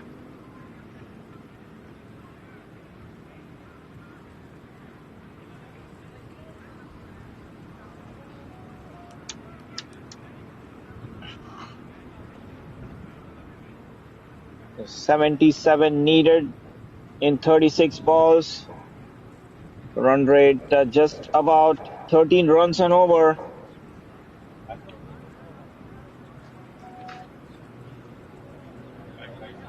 So it's that phase of the game where the batting team needs to get a move on. Another tight over at this stage will bring that rate up to where it would seem impossible to chase. So they would need a boundary or maybe two and over. Saki is the bowler. It's hit down the ground. That goes past the fence. That's the start they needed as we enter the final stage of the big final. It was bowled full. It was in the arc to clear his arms. And he puts that over the fence. So Exactly the start Anthony needed. The start of the 15th over. Slower ball. Big appeal and finds the edge.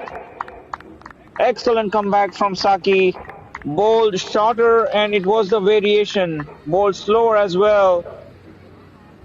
And that will take an edge to the keeper that departs Anthony's innings. He was the danger man for the Blackcaps. So he seems disappointed as he leaves the batting crease. Could that be an end to the chase?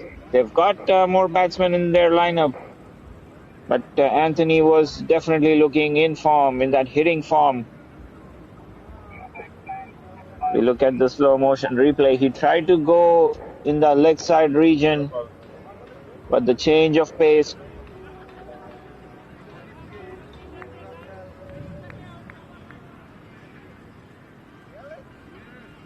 It's the 7th wicket down. It was like an uphill chase from here on. Someone needs to play a blinder of an innings to get their team through. Not impossible, definitely, but seems a tough chase.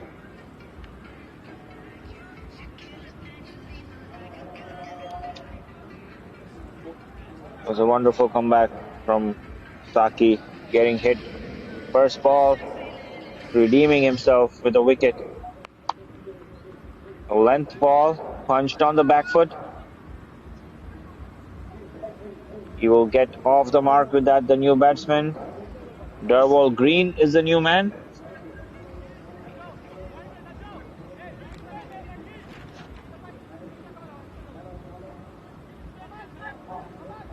Which will bring left-hander Abul back on strike. Bowled per plan. Executed their strategies wonderfully, the bowling team. The new ball bowlers, they started off with that hard back of length. Their spinners, world-class spinners, doing the job for them. And this goes another wicket. Abu Hassan trying to pull that. There's nowhere the length to be pulled. Takes an edge onto his wickets. That will be the 8th wicket down. Abu Hassan dismissed only for 1 run. Bowled Mahfuzur Rahman. As you can see on the slow motion replay, it was way outside the off stump. The length wasn't there to pull. Went and got an edge onto his stumps.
Saki picking up 2 wickets in this over after he was hit off a 6 in the very first ball. So excellent comeback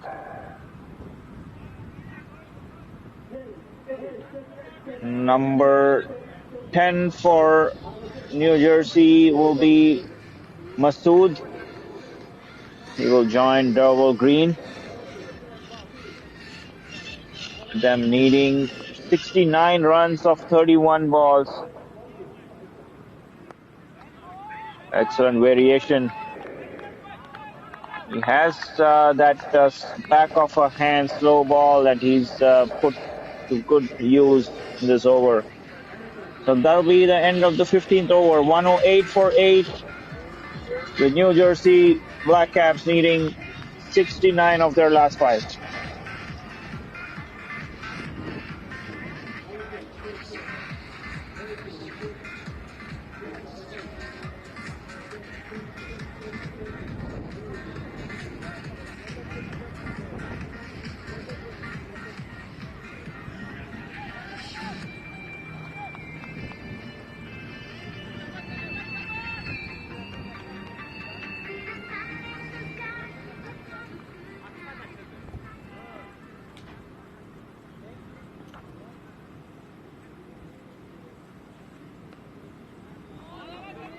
The spinners have ruled the roost today.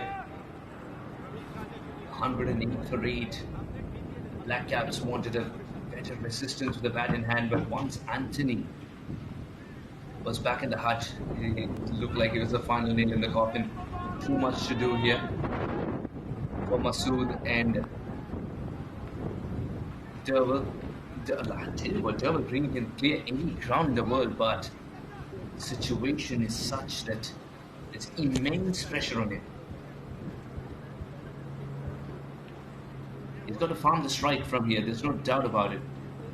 They have to get even closer to this. 15 and over almost. Terrific. Looks like there is an appeal from somewhere in long off region.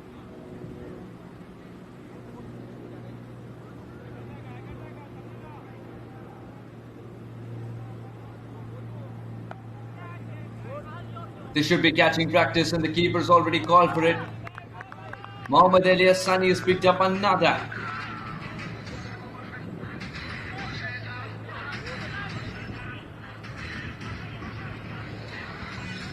Going like a pack of cards here. Going for the big shot, that was the right thing to do, but completely miscued it. It didn't go outside the 30-yard circle, let alone outside the ground. 3-dot ball, something had to give. Elias Sunny is making it look so simple to pick up a wicket. Masood departs for 1.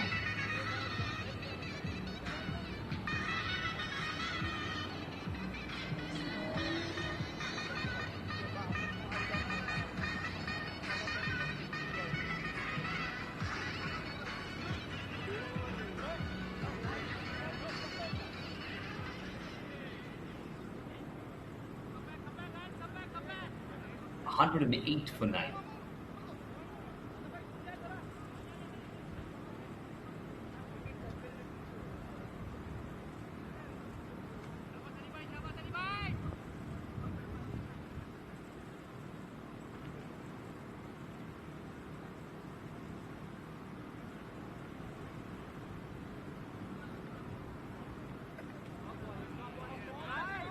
Very good delivery. Keeping it nice and wide as well. He wants Raj Nanan to go chasing.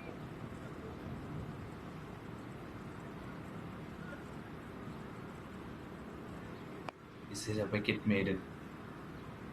Almost. A run scored. Don't know why it's called a run in our game, even if it's walked to the other end. Raj opens his account and will retain strike. Successful over for Mohammad Ali Sani. A wicket and a run conceded. He completes his quota of 4 with 24 for 2. It's an excellent comeback from the stalwart. He gave away 11 in the first one, remember. Went for a plenty in the second as well. Look at the way he's covered up. 109 for 9. The NJ Blackcaps which sends the trophy already moving towards the Michigan Tigers. 17 and over required for 4 overs on the trot.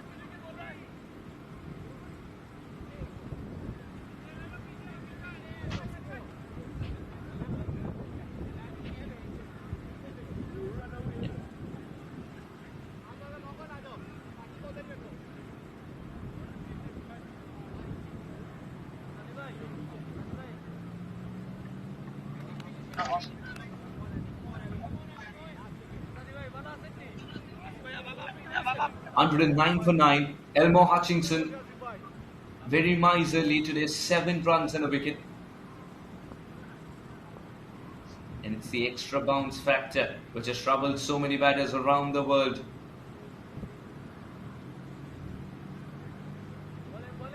One good delivery and he can get it done for his side. Now will he target the stumps? That's the bigger thing to be seen.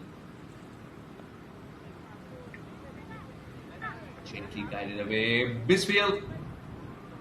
It might cost an extra run.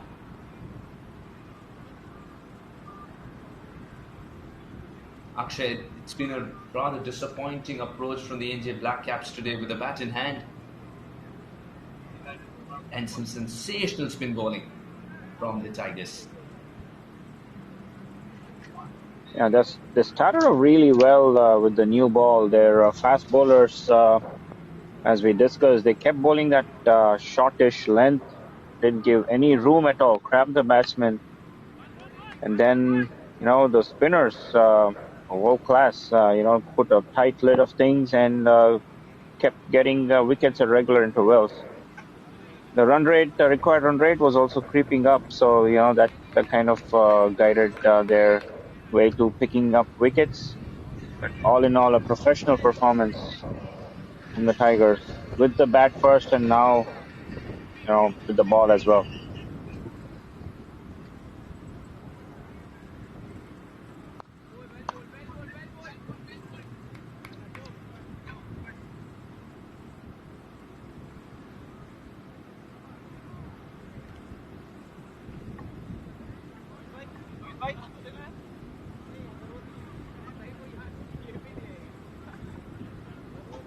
It's like celebrations are almost beginning. Fielders here long on and long off already. We see a spring in their step as they sense the victory coming their way pretty soon. Yes, absolutely right. They sense the trophy. Michigan Tigers calling the right side of the coin first up and then putting together a clinical performance first with the bat in hand. Now with the ball, Elmo Hutchinson in his 4 deliveries hasn't targeted the stumps at all, and that's very surprising to see. With a final nail in the coffin left. Easy building up to it. Will we see one zoom in? A deadly Yorker. Elmo Hutchinson with that height, when he gets that Yorker right, more often than not, the batter is trapped in front. The attempt was for a Yorker, but it's a low full toss. Still not put away. The required rate's dancing to its own drum beats. 17 overs later, 114 for 9. Elmo Hutchinson should be kicking himself. He could have gotten another wicket as well. Had he targeted the stumps a little more in this over. Is there a ball left though? Score is 114. 114. No, single of the last ball. 5 runs to that over. And Sadaf will try and finish this off in this one. Will he target the stumps? Or will he try to bowl that nagging length again? Akshay.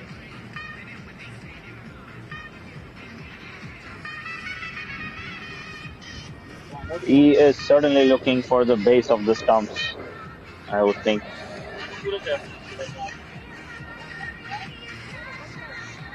Yeah, I mean, this is exceptional. This is where it started. These bowlers, Sadaf was brilliant in the power play, but he has a different role, an easy role.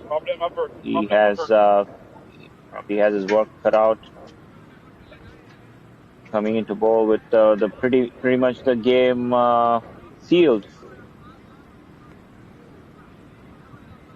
String down the leg side, an easy single. Singles are not going to win it from here for the Indian Blackcaps with 21 required every over. The problem is they don't have the wickets to score half as many at the moment. Jerval can be saving grace because he can strike the ball a long, long way. He's the six machine. They would need multiple sixes at this very moment to stand any chance come back. Yeah, at this stage, even if Deval Green bats from both ends, it's difficult. Big swing and a miss. Sadaf has decided to change his pace on that one. It's still nobody targeting the stumps. It's been almost 10 deliveries, isn't it? Yeah, it's been quite a while. They tried to get that perfect Yorker in, but that goes to show that they are still sticking to their plans even after the game is sealed. Seems like they have some plans in store and they want to execute it right even after the game is sealed. Once again, it's not on the stumps. It looks like the plan, as you're talking about, is that they've ordered the pizza. It's going to take about 20 minutes to arrive. They're letting the game go on.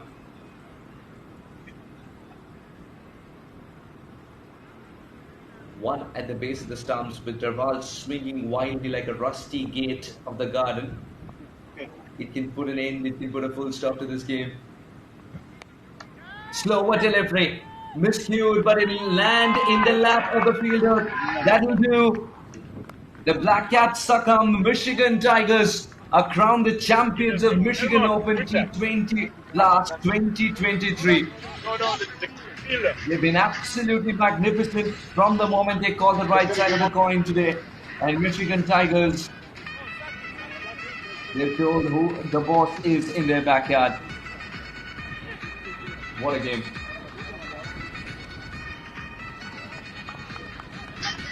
They've been brilliant, the Tigers, right from the toss.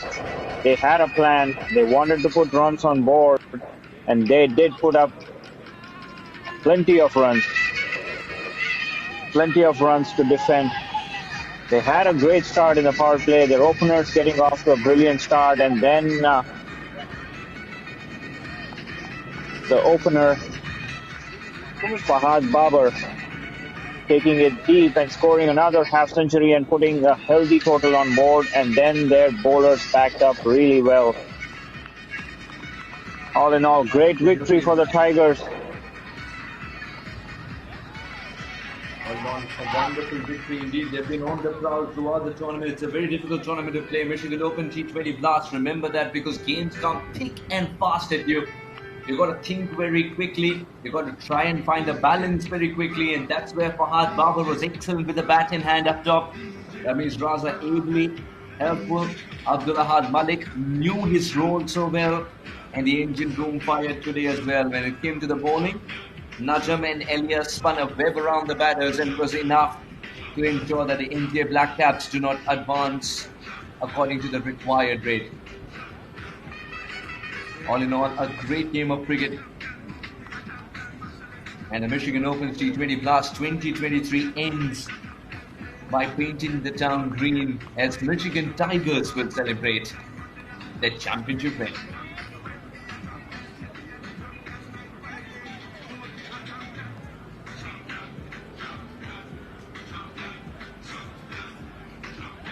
Michigan Tigers winning by 61 runs a margin they can be mighty proud of.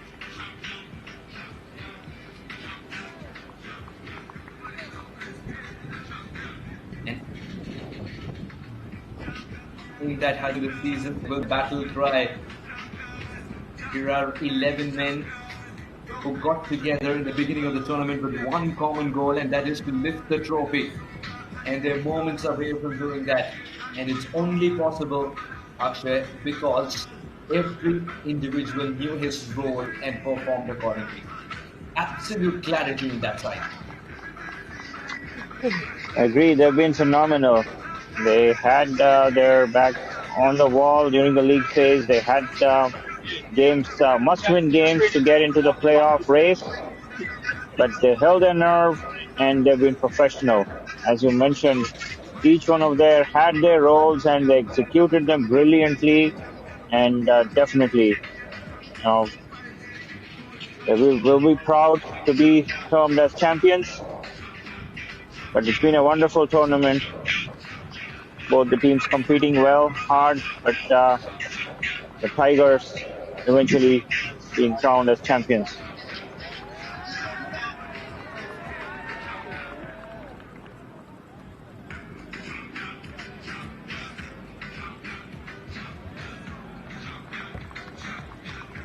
Yes, actually, a wonderful game of cricket indeed. Well, the cricketing action ends over here, but a lot of silverware to be given away. Don't miss the moment where Michigan Tigers are crowned the champions, and a lot of other silverware would be distributed amongst players who've been absolutely magnificent throughout the tournament. I'm Suhas Vedan, and alongside me was Akshay.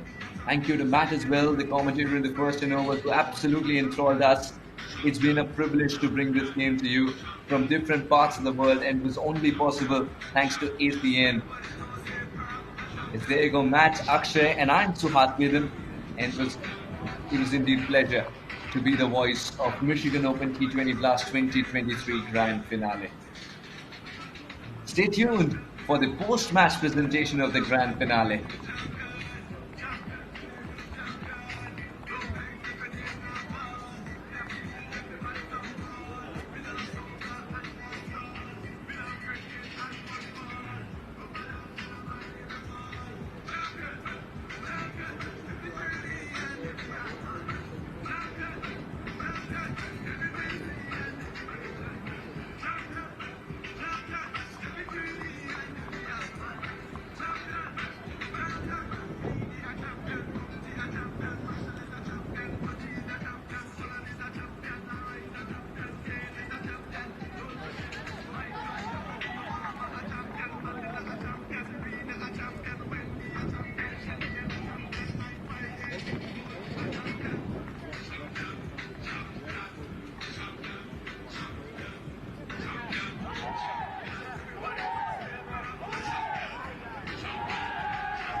hello.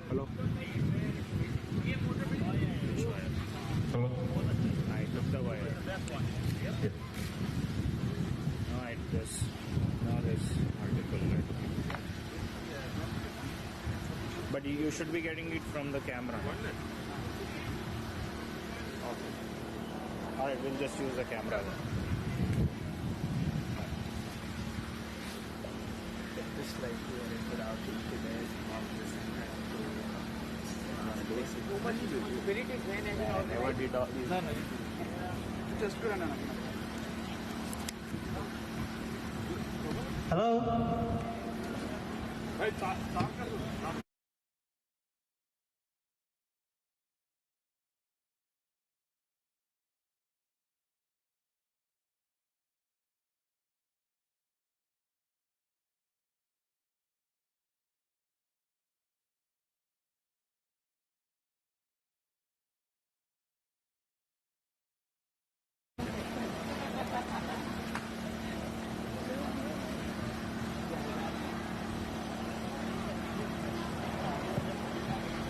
Check.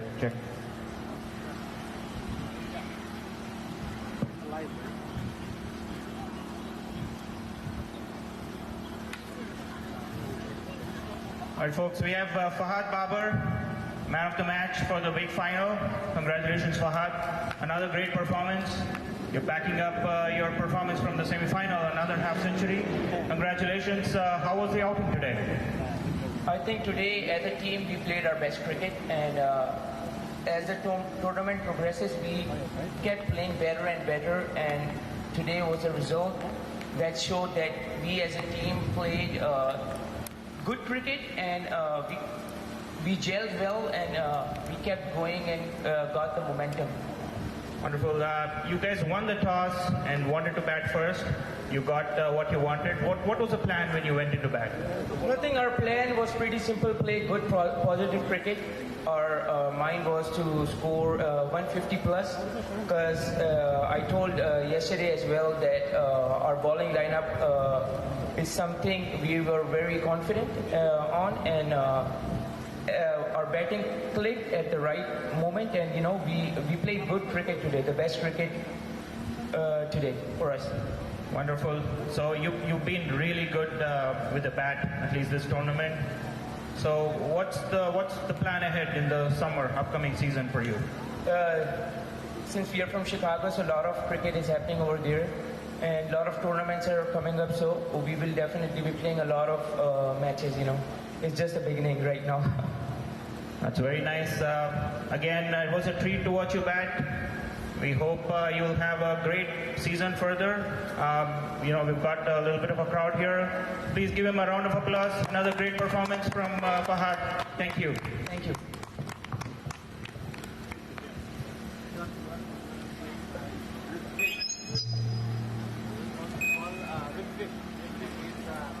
Check.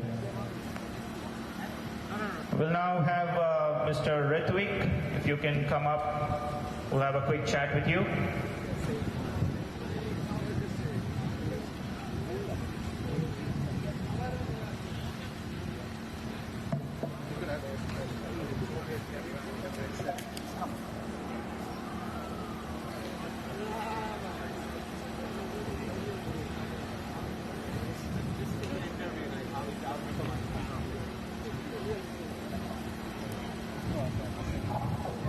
So we've got Mr. Ritvik Bahera, who's judged as the best batsman for the tournament.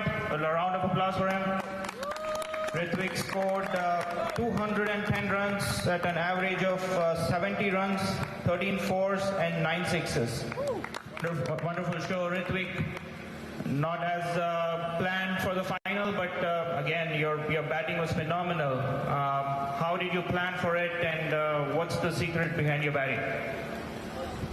I was just practicing regularly like I normally do, and then thankful for the opportunity of getting to open in this tournament, and luckily it just came on this time. Nice. You were chasing a pretty huge total, 170 runs, big final, never easy. You went for your shots. They both really worked, to be honest. how was your approach, to handle the chase? I think we were trying to just approach it the same way, like we've been playing throughout the rest of the tournament. But it just didn't go our way today. Then yeah, a little bit better for us next time. Keep the mic close. What's your take on the tournament? How was your outing here in Michigan? What's your feel like playing in Michigan? It's been a really good tournament so far, and I really like the tournament, and I'm thankful for the opportunity. And I think all the organizers have done a really good job. Awesome. Again, hard luck in the final, but it was a pleasure watch you back. Thank you for the show. Thank you.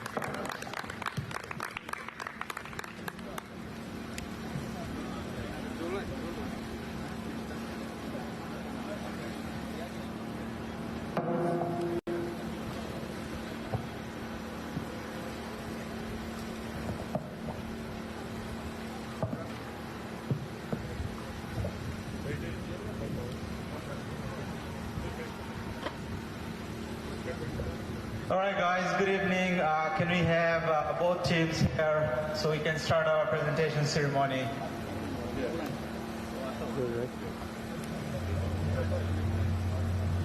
All right, guys, welcome to the presentation ceremony of the inaugural season of Michigan Open 2023. What a thrilling final we have had between two unbeaten teams until the final. So Michigan Tigers won all three of their group stage game and the semifinal. Likewise, New Jersey Blackcaps won all three games and the semifinal. Obviously, in the final, we had to choose, one winning team, and that's Michigan Tiger. Congratulations to them. We have had 8 teams, total of 15 games, 4 days of thrilling cricket, and finally we have a champion and a runner-up. And the champion is Michigan Tigers. Big round of applause for them, guys. And the deserving runner-up is New Jersey Blackcaps. They have played fantastic cricket throughout the tournament. Before we head towards the individual and teams awards, would like to thank our sponsors. So our sponsors, grand sponsors, Amin Realty, brokered by EXP, EGP Mortgage Lender, Petra Title Agency, R2M Team, Masoom Real Estate Group, Star of India, Captain J, Bengal Insurance, Clarion Eagles, Next Tech, Viva Clothing Store, Realtor Zakaria Uddin, Aladdin Sweets, Spice Bowl Restaurant, Muhtasin Sadman, Cricket Academy of Detroit, Realtor Mashuk, Team Nasir Shabuz, Realtor Shamraj, and Kazi Abad. Thank you for sponsoring this tournament. As you all know that any tournament has a huge expense, and without these sponsors, we wouldn't be able to host this tournament. So thank you so much from the bottom of our hearts at Asia United for sponsoring this tournament. Now I would like to thank all the participant teams. All 8 teams who have participated in these tournaments are Royal Knights, Michigan Cheetahs, Michigan Knights, New Jersey Blackcaps, Michigan Tigers, Punjab Blue from Ohio, Nirvana, and Motor City United. So thank you to all the participant teams. Special thanks goes to the organizing team who worked hard relentlessly to make this tournament a standout. So the organizing team, the most hard work and the dedication behind these for the past few months that went. So I would like to say special thanks to the organizing team, Faisal Chaudhary, one and only, Rifat Karim, Zakaria Uddin, Mahbubur Rahman, and Mashuk Rahman. Also, I would like to mention a special special thanks to SCN live streaming. For them, we have the opportunity to watch this entire tournament live on YouTube through American Cricket Network. So fantastic job done by ACN live broadcasting. Thank you so much for doing a fantastic job. They also brought some commentary team from out of state. They were not in person, but they have somehow chipped in few commentators from India, from New York, and from some other states as well. I would like to also thank all the umpiring committee and the umpires who did conduct all those 15 games seamlessly. So thank you so much for their effort for running this entire tournament smoothly. I would also like to thank you to all our volunteers who helped us every day in the past 3 days and today to set up the tents, chairs and everything. So thank you to all the volunteers for chipping in and helping us significantly. Thank you so much. So now it's time for some individual awards. We have had many standout performances throughout the entire tournament. The first individual award for the first semi-final, Man of the Match, sponsored by Realtor Shamraj Ali. The games between Michigan Tigers and Nirvana Cricket Club. A standout performance, scoring 71 runs of 51 balls, 3 fours, 4 sixes. At some point, the team were looking in trouble, but the batsman who scored 71 runs did take the team out of trouble and take them to a comfortable total, which they ended up defending. So it's none other than Fahad Babur. Congratulations on a standout performance, Fahad.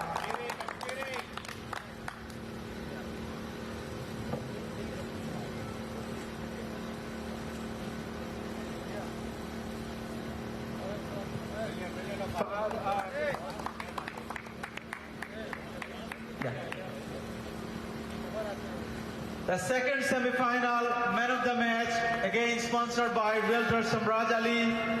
Between the game Michigan Cheetahs and New Jersey Blackcaps, we have had another wonderful semi-final yesterday evening. That goes to the man who scored 58 runs of 41 balls, 2 sixes and 4 fours. It's none other than Ritik Batra. He has batted throughout the tournament wonderfully, scoring 210 runs of total. Congratulations, Ritvik.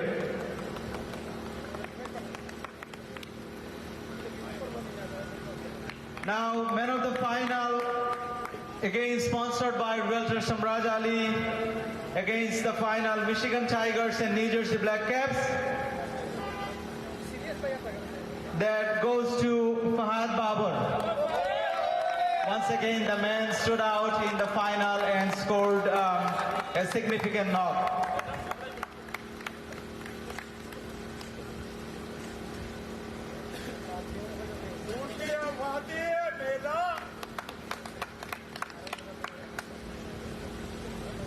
Now, another individual award, Best Batsman Trophy, sponsored by Bengal Insurance.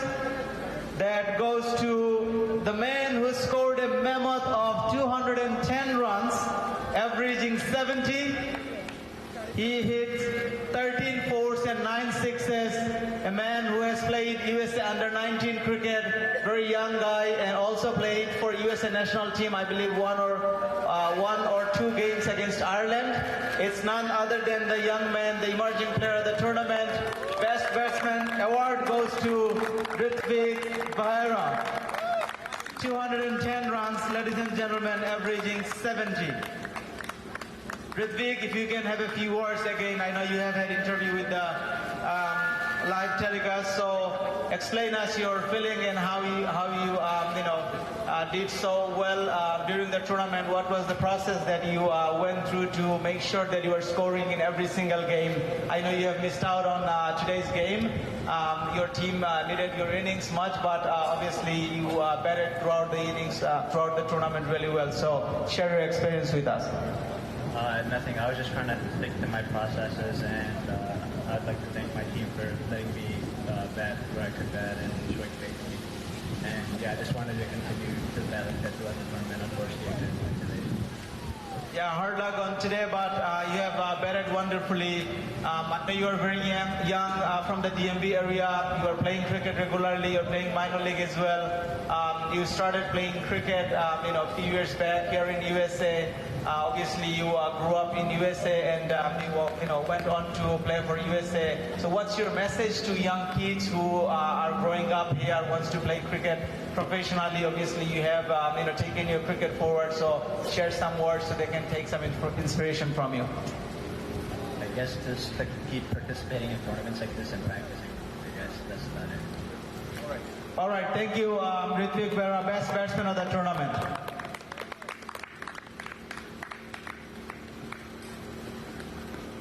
Best Bowler Award sponsored by Bengal Insurance. That goes to Michigan Tigers bowler Anas Mahmood for his 12 wickets with an economy of 8.7 runs.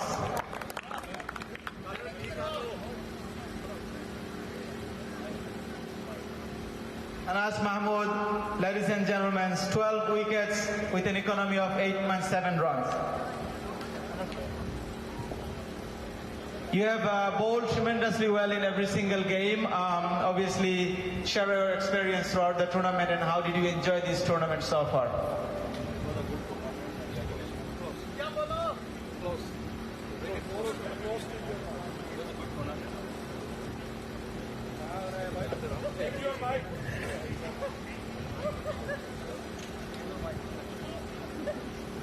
It was a good tournament and very well managed, and yeah, I enjoyed playing here. It's my first time here in Michigan and I really enjoyed it. Thank you. That we are glad that you have enjoyed this tournament, but very well deserved. Best bowler of the tournament, Anas Mahmood. Best fielder of the tournament, again sponsored by Bengal Insurance. That goes to, while I was doing this best fielder of the tournament, he went to somebody else. But as soon as I was writing, I saw that Cricket Clubs changed it to a new person who just took a catch in the ground. And that goes to none other than Ramiz Raza for taking 8 catches. So while I was writing this best bowler award, literally he took a catch and it went to his name. Congratulations.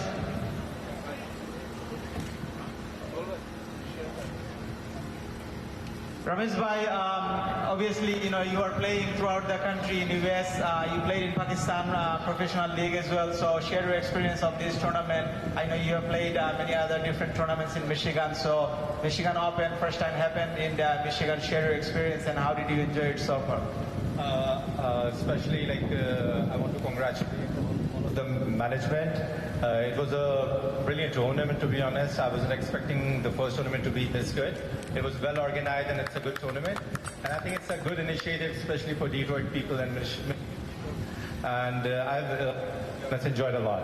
And the teams were pretty good and the standard of cricket was pretty high. So I think people are going to turn to this tournament a bit more. So obviously we have organized this tournament right before minor league, and many of these players are playing minor league. So as you are saying, it was very competitive tournament. Do you think this tournament will help many players for a good preparation right before minor league? Of course. As minor league is starting, I think, next weekend, and the standard of cricket we have played here is going to help us a lot for the minor league, and all the guys going to take this momentum to those professional games. And I think it's going to play a big part for the minor league practices. Thank you. Thank you, Ramesh Raza, for your best fielder awards. Now I would like to go to the most important award, which is Most Valuable Players of the Tournament, again sponsored by Bengal Insurance. Any guess on best Most Valuable Player of the tournament? Again, it goes to Ritvik from New Jersey Blackcaps. He has earned a significant amount of points. No one else is near to him of 945 points.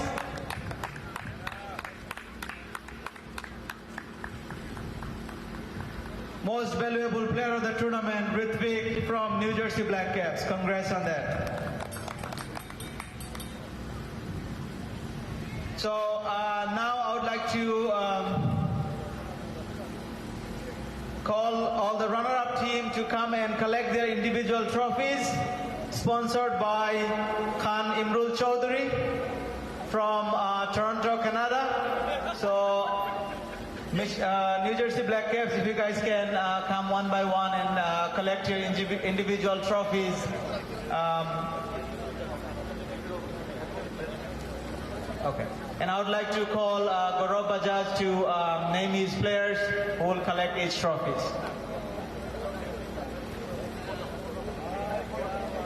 Amir Hamza, Pawan Suyal, Ali Nakir, Abul Hassan, Sami, Ritvik Behra, Hero Alak, Anthony Bramble, Taufir Khan, Salman, Buck, Raj Rocky, Jubair Hanan, Ruhul. Thank you, Gaurav.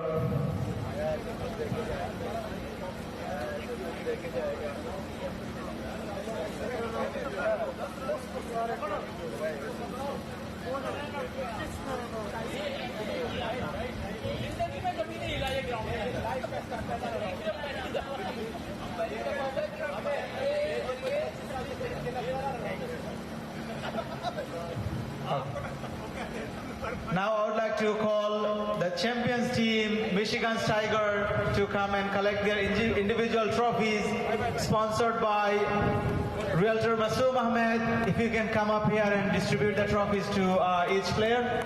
And the captain, Afsar Hussain, will name each of their player. Right, Ali.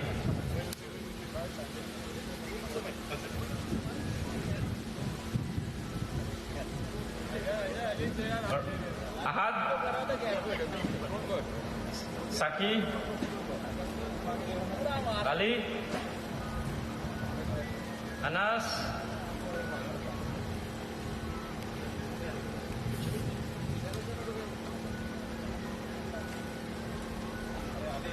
Sadabhai,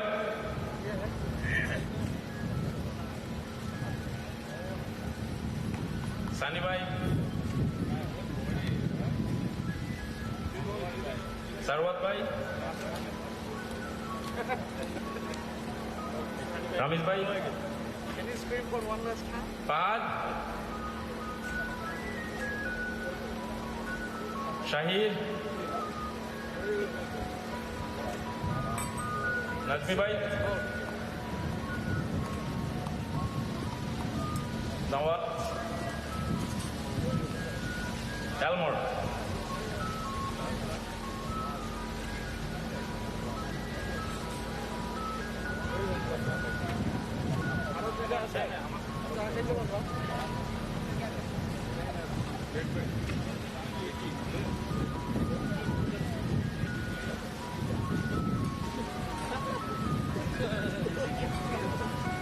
We have Mr. Rakesh from Captain Jay's. Please come here. I would like to recognize you from one of our sponsors. And we also have one of our sponsors, Mr. Kazi Abad here. If you can come here and collect your appreciation award, please.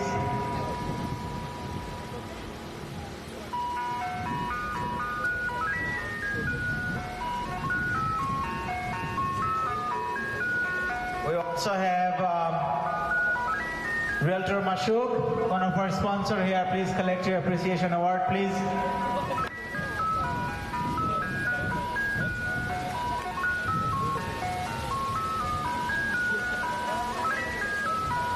Masoom Real Estate Group, one of our sponsors is here. Please collect your appreciation award. Thank you so much for sponsoring this tournament.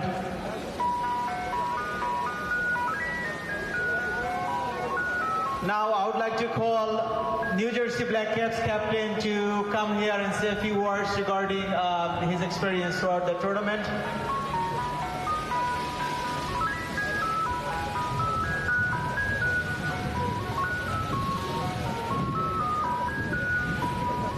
Gaurav, New Jersey Blackcaps captain, I know the results did not go your way today, so how did you enjoy that tournament so far and share your experience? What went well for you and what did not went well for you so far? It was, firstly, thank you to you guys for having us here. It was a great tournament. Personally, I feel our team did very well. Everyone as an individual contributed. We have one winner, it didn't go.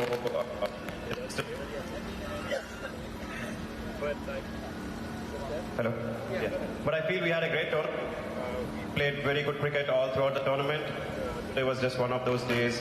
The Michigan Tigers, deserve the credit because they outplayed us. They batted well, they bowled well, they fielded well, so they are the deserving winners. And I feel proud leading this team. We have a great bunch of guys, great cricketers. Just one of those days. And felt great playing this tournament. Very well organized. One of the better tournaments we have played across. The coverage was good. Everything was good. Very polished tournament. Thank you so much. You can call your team and collect the runner-up trophy collectively, please. New Jersey Blackcaps, if you guys can come up and collect your runner-up trophy, please.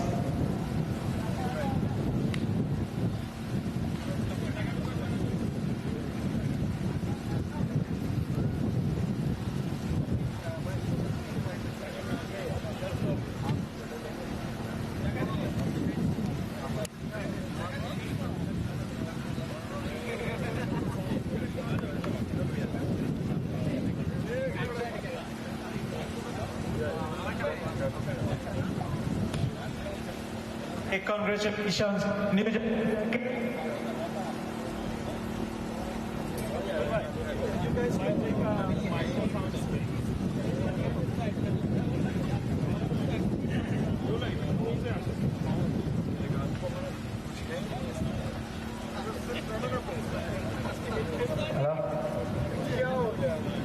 Congratulations to New Jersey Blackcaps again for winning the runner-up. And the prize money is $7,000. Congratulations, guys.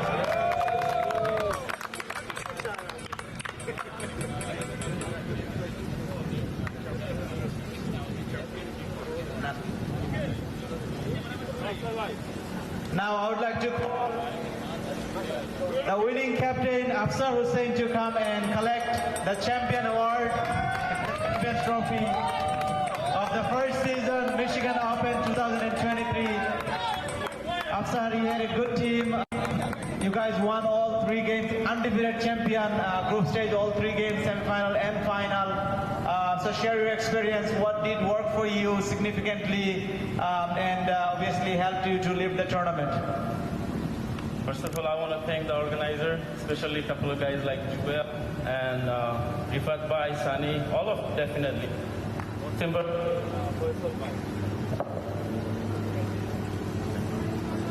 I know first of all I have been talking about this tournament for the last few months, but congratulations to you for having a successful tournament. And I can say this was one of the best tournament we have played after a long time without any major controversy or anything. The intention was to actually have a fair tournament, and I want to congratulate you guys for having a very fair tournament.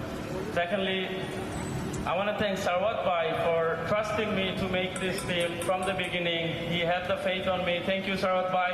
And 2 important persons who I was talking constantly, Fahad Babur and Ali Samad, while I was making the team. You can always make a team with 4, 5, 6 superstars, but it's very important to have a complete team, the team combination, how many batsmen you have. When you even go to the batsmen, you have to make sure how many top order batsmen, how many middle order and finisher. So it took us like few days, but alhamdulillah, thanks to these 2 guys for helping me, and finally we are here,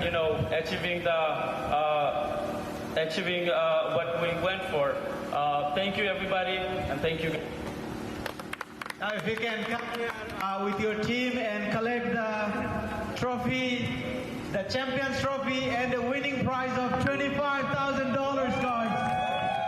Congratulations to Michigan Tigers. I'm sure they will come back stronger next year to defend their trophy. And obviously New Jersey Blackcaps, they will come back even stronger to get the Champions Trophy next year.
Guys, if you want to take individual pictures, we have photographer. Feel free to take individual pictures. We'll share the Google link on the group.